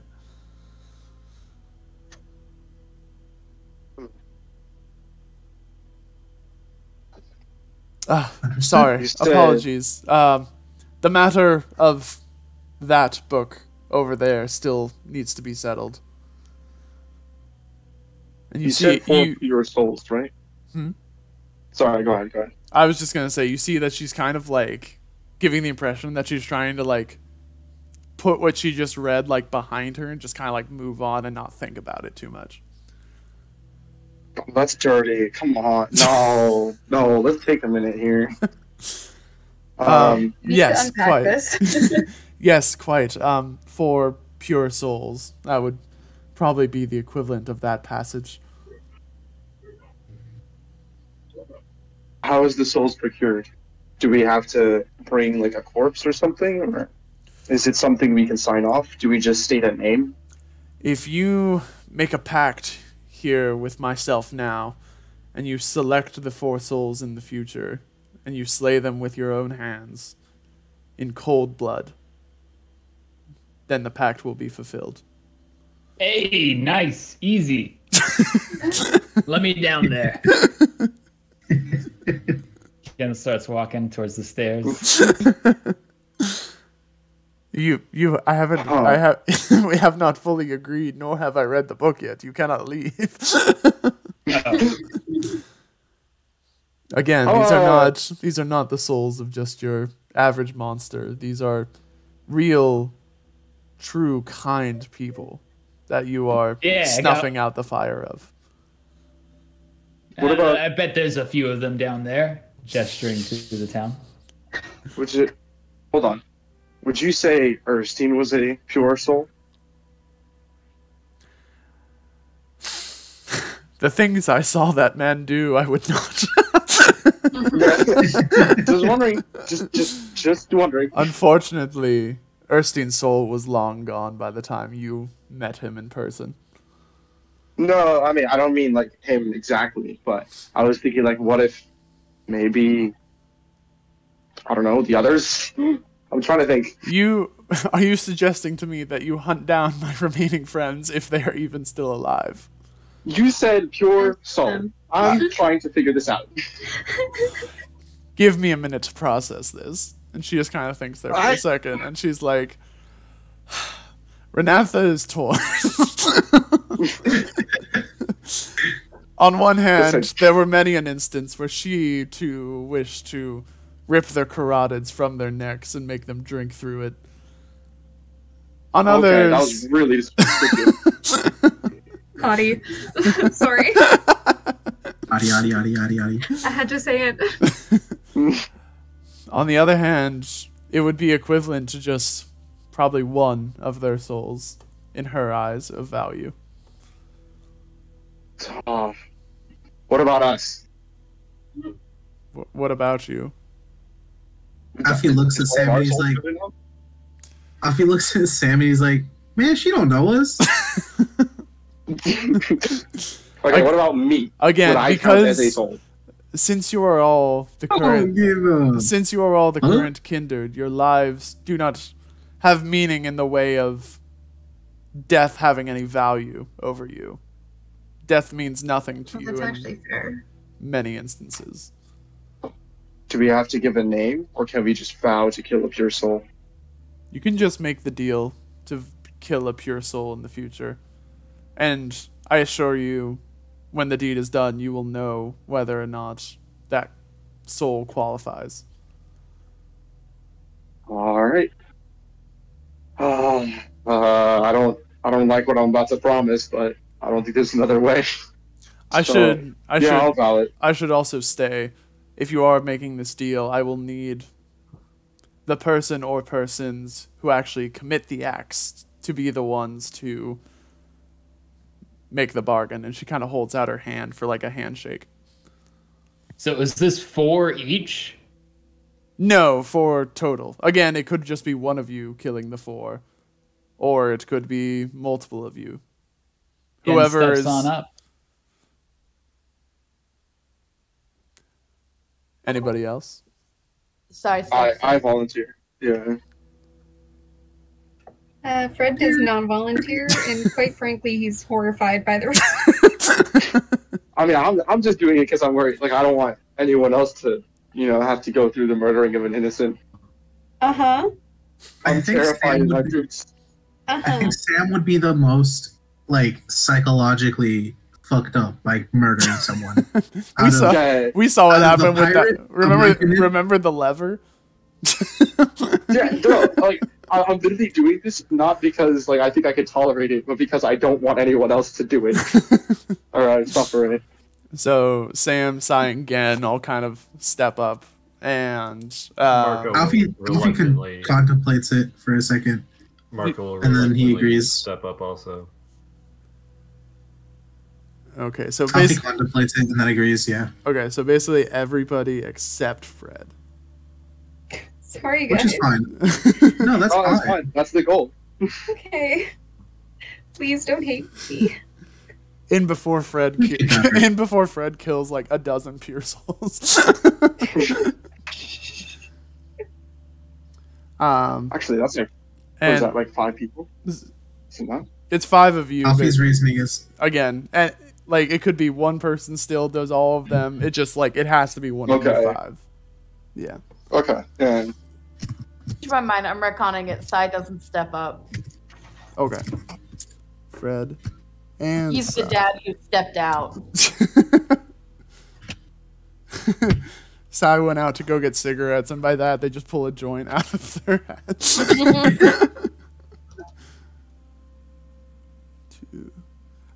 And so she kind of like holds her hand out, and the 4 of you, Alfie, Marco, Gen, and Sam, you all kind of grab onto it, and she asks, "Are you certain of what you are agreeing to?" Yep. My voice trembles as I say yes. I mean, honestly, I don't think any other of these people need to be up here. I can get all 4. You guys agree. Just know this is going to weigh on your soul for the rest of your life. Yeah. Yeah, you got me. Then fix the hand. And with that, you kind of shake the hand, and she says, "The deal is done." The glass around the box or around the book shatters, just like cracks right in half and just falls open, and the book kind of rises out over and into her hands. That was theatrical. And she says, she holds up the book and she says, "Now this tome was written in a cursed tongue, which is why very few, in fact only 2, have been able to decipher any of it. This is the foul tongue of the Cavanari, and what I'm going to read here may seem short for a whole book, but you have to understand the inconsistencies in language. Their writing is much more drawn out and poetic, and we have, in our work, boiled it down to its core components. It is still a little bit of a read, so you might want to settle yourselves in a comfortable place." Oh shoot, I gotta leave. Alfie pops down on the bed. Is this written down somewhere, Colin? It will be. Okay. I think I'm gonna head out then. Okay. No sweat. Sorry, I can think of a better time. So you're good. You're good. Hey, see y'all. Bye. See you. Have a good one. So she flips open the book and reads, Sorry, I must compose myself. Heritage of Orio. Written by Zeplis Rowe, First Order Sister, Kin of Carapace, Guard of the Word. First translation, Gryny Bodlin. Complete translation, Renantha Estrad. Era 0. Birth. When time was not, it started. When light was not, it saw. When words were not, it spoke. When we were not, it breathed. When things were not, it was. The primordial began all things, and over all things the primordial ruled. But at the start there was not, thus the primordial created a child to have dominion over. Born of iridescence, the child created a world at its parent's behest, modeled in the visage of its parent. The world was deemed perfection, as all things in the visage of the primordial are. The primordial took no notice of this. Perfection then was empty and needed inhabitants. The primordial's child thus created all of the lineages of history. Orcs, humans, elves, squarks, ents, and a myriad of others emerged from the child's hands. Once more, the primordial took no notice. The races then needed sustenance, thus the child produced the abundance of crops and animals that we exist upon. When some animals demanded to be included among the ranks of the intelligent beings, the child gave them the ability to match. Thus were born the races of Tabaxi, Lagafolk, Rocks, and others. The primordial still said nothing. Era 1. Strife. Perturbed by its parents' lack of acknowledgement, the child rebelled. Dost thou not see what I have done? Will thou do nothing to see your child's grandeur rise, and still stay silent, tongue twister, upon the rise of a universe? The primordial, indeed, gave no response. The child, fury and scorn writhing within, then lunged at its parent, tearing a gash across the primordial's face. Out of this gash rose a moon, perfect and pale, shedding a brilliant silver upon the child. Bathing in moonlight, the child grew, larger than the world it crafted, larger than the primordial itself. A cruel grin spread over the child's face, power coursing through its body, power enough to topple its parents. The child, in a fit of power beyond belief, reached out to claim from its parent the godhood it desired. Yet, as the child reached, its hand falling out of the moonlit shower, its massive might dwindled in a blink, the pale silver turning to a cold, dark gray. The child began to plummet down to the world below, crying out for help from its parent. The primordial did nothing. Era 2. Control. Upon the planet he had created, the child no longer felt the force of godhood he once attained. Wandering through a desert, it took him 80 days before arriving upon an oasis. In the cool, reflecting pool, he saw a visage he did not recognize, but knew was his own. Stubble flickered across his chin. An odor of sweat festered from pores that should not exist. Distended testicles hung where there were none before. A mat of straight blonde crop dusted over his scalp. Humanity, nay, mortality, had found a home in him. Dismayed by the change, the child began to formulate a plan of return. That one day he would again reach the stars he had placed in the sky and bring their fire down upon the primordial, usurping them once and for all. The child began by recruiting followers, a group of elderly of the Harazon. Upon them he bestowed an especially long life and especially wise minds. Thus were born the Befores. As they traveled, the Befores spread his name far and wide, preaching its goodness and light, preaching it as the one true God and creator of the universe. The more people believed in him, the stronger his powers grew. He performed for them miracles that captivated their hearts and saved their souls. One believed in him, and one was happy. Era 3. Rebirth. After aeons of gathering his power, the child felt he had enough to rise up against his maker. In order to achieve his goal, he asked his followers to perform a final act, which we now celebrate as the yearly oblation. In a line, he marched his followers through the desert he landed upon, and in a line he butchered them, severing heads from shoulders, for those tall enough to reach, and treading upon those too short to meet his blade. The deserts flowed with red ichor, painting the dunes a ghastly shade. Where their blood pooled, there stood the child reaching out to the stars overhead. As he reached up, his arms extended higher and higher, his legs growing in tandem.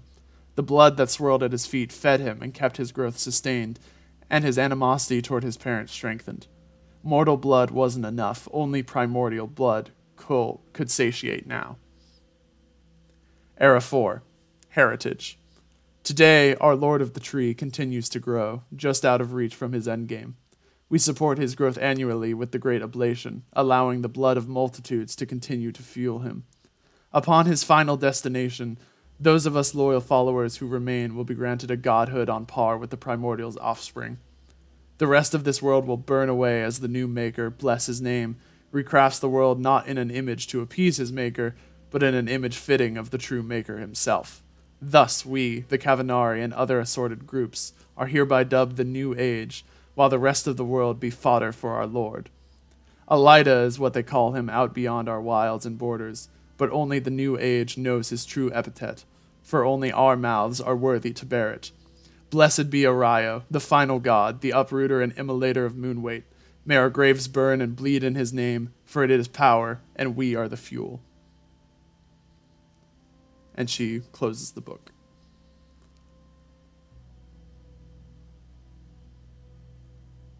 Alfie is... Does Alfie recognize the text in the book? You do not. Okay. The reason I ask is because of the book that Alfie had to open for Jonah. Correct. Okay. Yeah. I just want to make sure.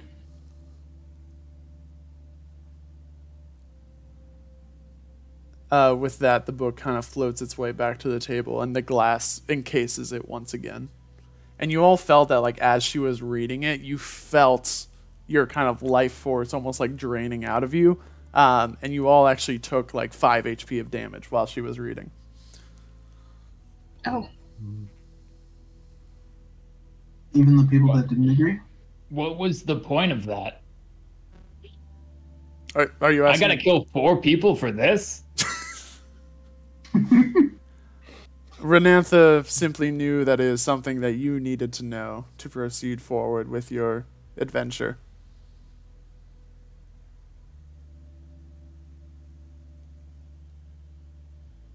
Alfie just looks very confused.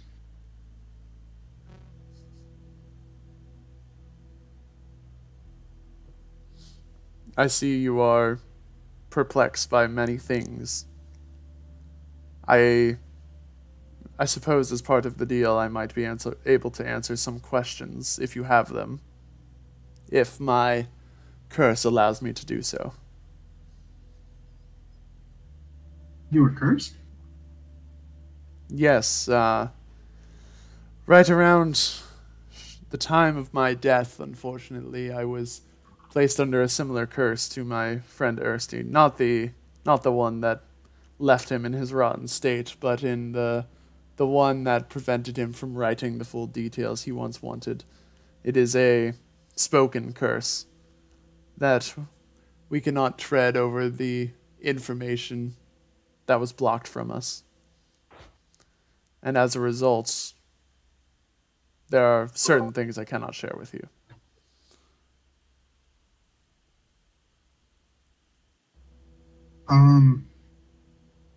So who did you work for before?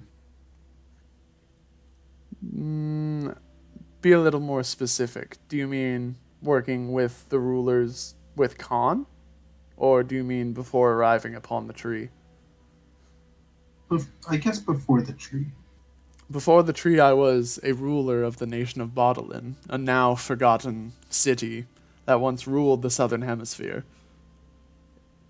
We were some of the most powerful entities that resided there, and we helped maintain order in the kingdom. The flood came and changed a lot of things.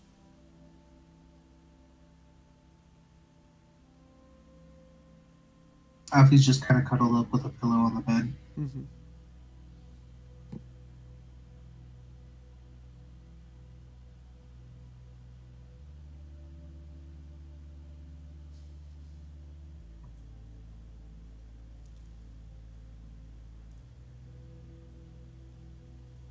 So, what's in the chest? Ah, right. There is still that matter. That matter would be for him in particular. And you see she reaches out and points her hand at Marco. Oh. I need not make much of a bargain with you on this one. That chest is yours to open. The bargain being what you gain from opening that chest, you can never undo that. It is a choice that you have to make here and now, and it is one of the most difficult you will ever have to make. Opening that chest, you will no longer be the same man that you currently are, but it is your choice. So, if I do open it, I will be changed. In one way or another. Not like physically changed, but there will be a shift. I see. You have every... You can get titties. No. You have every right to leave that chest be. There's a reason what is in there was locked away. But you also have the right, and the only right, I say, to be the one to open it up.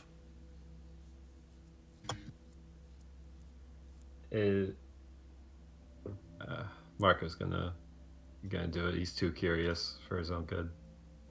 He'll open it up and see what's in it.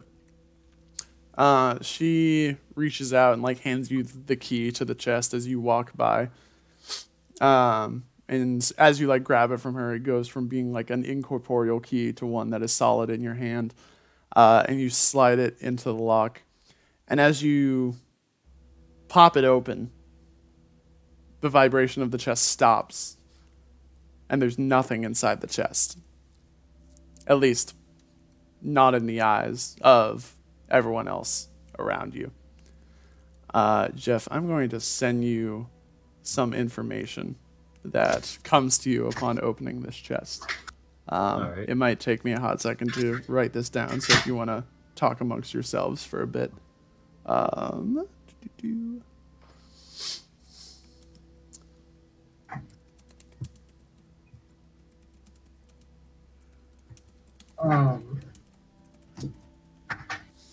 Can Alfie ask Renantha about the fog? Yeah, she responds that the fog is also a sort of magical defense mechanism that if somebody were to try and, for instance, escape the tower out the window, the fog would pull them back in.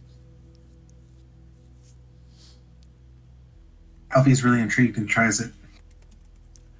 Exactly what I said happens.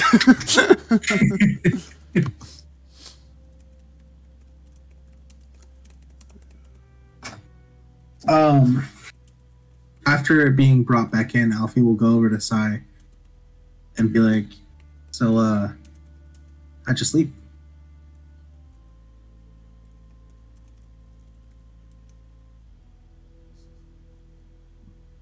Caroline? Oh, I didn't realize that Caroline was muted. Me neither, brother. Can you say that again? Alfie's asking how Caroline slept. How Sai slept? Yeah, that's what I meant to say, yes. I don't know, I was good. I kept dreaming that I, was, running into cliffs that had, these, tunnels painted on them. It reminded me of a cartoon. Ah. Yeah. Like Wile E. Coyote? Yeah, how'd you know about that? Remember we saw it in Sam's memories? I don't remember seeing that. Oh, well. Dang. I must have got a different glimpse.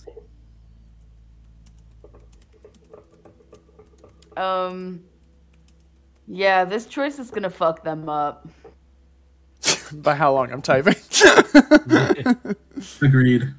I'm taking a while because I'm trying to word it with all the details I need to. How did you sleep? You know, it wasn't too bad. I mostly just... Yeah, I was just here, you know. Well, it looked comfortable. You took up most of the bed. Oh, did I? Oopsies. It's fine. There was... I'm sure they managed up there. They probably did. Okay, I'm gonna send this. If you if you want, Jeff, because this is kind of a big thing, we can absolutely not do it, and I can just retcon this situation to something later. But I just wanted to put this out here. You have... I did send that to the right person, right? Yes, I did. Okay. That would have been terrifying.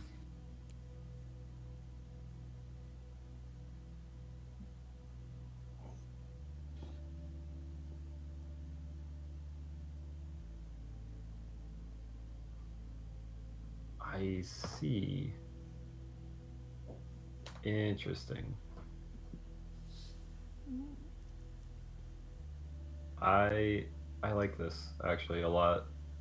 So you kind of open the chest, and Marco just kind of like freezes there as memories rush into his mind. Memories he didn't even know that he didn't have until this moment.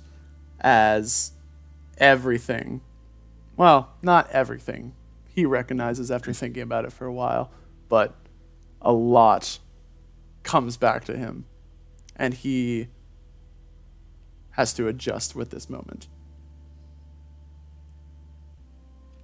Alfie kind of looks at Jeff and he's like, "You good, my guy?"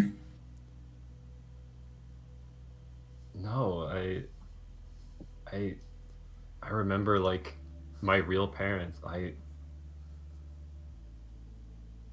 Like my childhood that I didn't know I had is like it's coming back to me.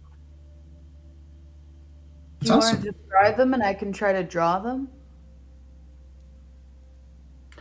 I think my parents were like a king and queen of Bodlin, and I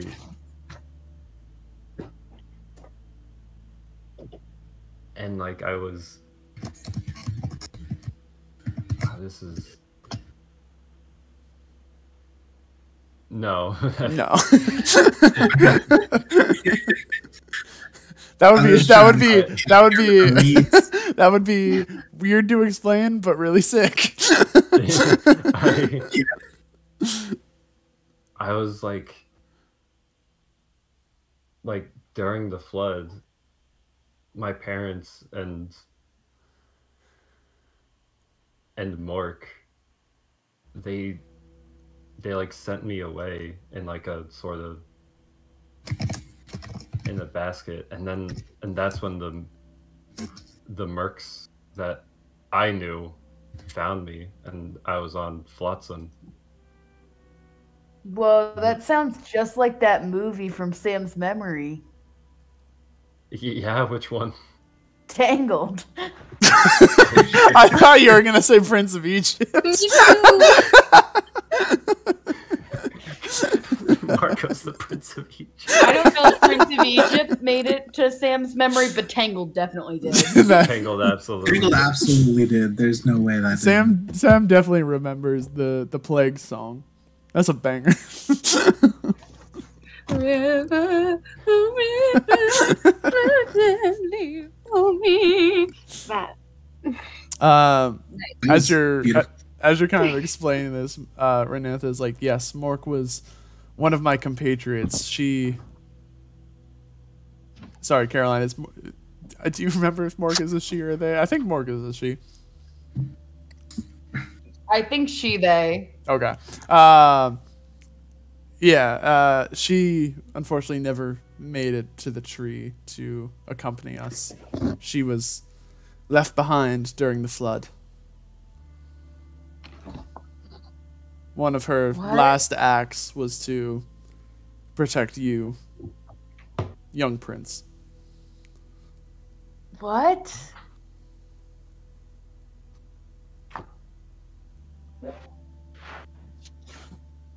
Wait, who was Mork? Mork was one of the rulers. They were a tree person. Oh, okay. Cool. This is... Man. My name isn't Marco Valentine. It's like... I'm the Prince of Bloodland. Renatha kind of like takes a moment of sympathizing and kind of like bends down to you, and she's like, now, obviously this is much to process. However, hold on to the fact that the things you did as Marco Valentino, those are not lies. The battles you've fought, the people you have met, the relationships you've made, Marco Valentino is still very much just as real as your other identity. What does it mean if your domain is underwater?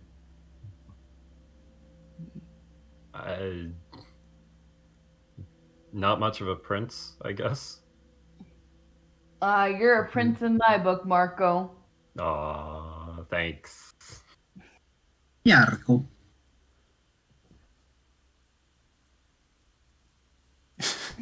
You guys kind of see on like one side of the room, like Krunk is just kind of like hyperventilating from all this overload of information. I do some deep breaths with him. Okay, so like, Elida is evil apparently, and he's a prince of a kingdom, and that rhinoceros we fought, man, made me cry. What the fuck? You guys have weird lives. You guys have really weird lives. It's all in the life, my guy. Yeah, I think I'll stick to acting. Yeah, we're trying to get you home. Don't worry. The whole adventuring thing, not for you. We understand that. We recognize that. We want the best for you. I appreciate that. I appreciate that, Gen.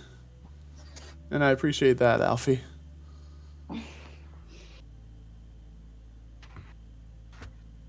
I look at Sai to try to see if they're trying to hold back tears. If they're what? Trying to hold back tears. From is Krunk trying to leave the party currently? No, I mean, like, he was never really technically part of the party. He's just accompanying to you guys until he gets to a good destination. Gotcha. He's just very overwhelmed by going from this underground community of vegans to the life-changing events. Yeah. Upon this, Renantha kind of like snaps her fingers, and the barrier at the stairs disappears. And she is like, I've shared with you everything that Renantha deemed important. You are free to go.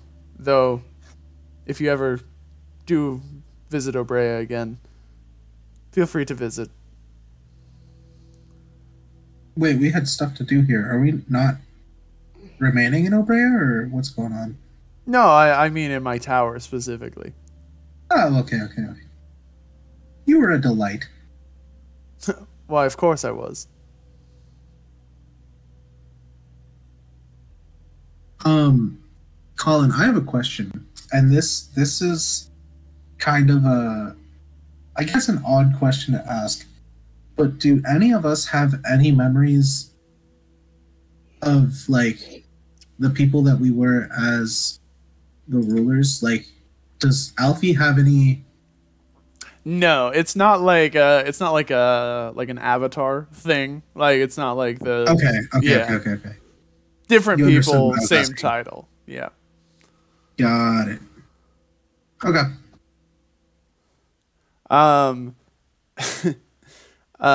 Renantha does one last thing as she walks over to Fred, and is Fred people smooch? no, and whispers down into Fred's ear and says, "And I'm not entirely sure why, but Renantha seems to have a deep connection with you in particular, and she wanted me to give you this." And she kind of like taps you on the shoulder, and you feel a kind of magical surge go through your body. And you learn a couple spells in the process. Woo!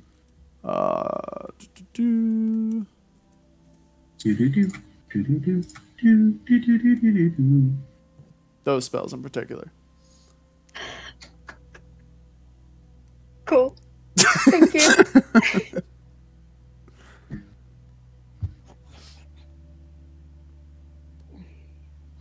And she says, "Thank me not. Those are not gifts from me. They're me just helping you pull out your latent potential before the other one in you grabs a hold of it." That is not what I wanted to hear.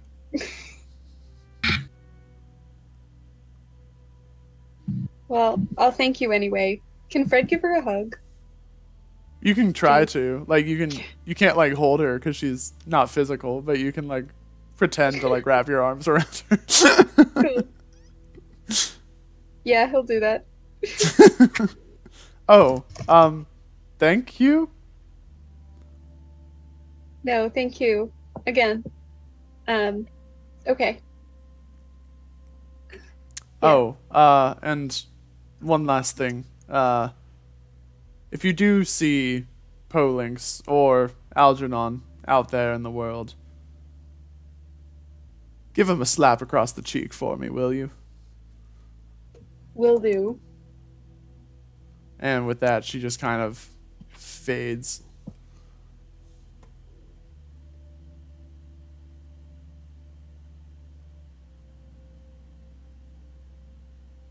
Hey.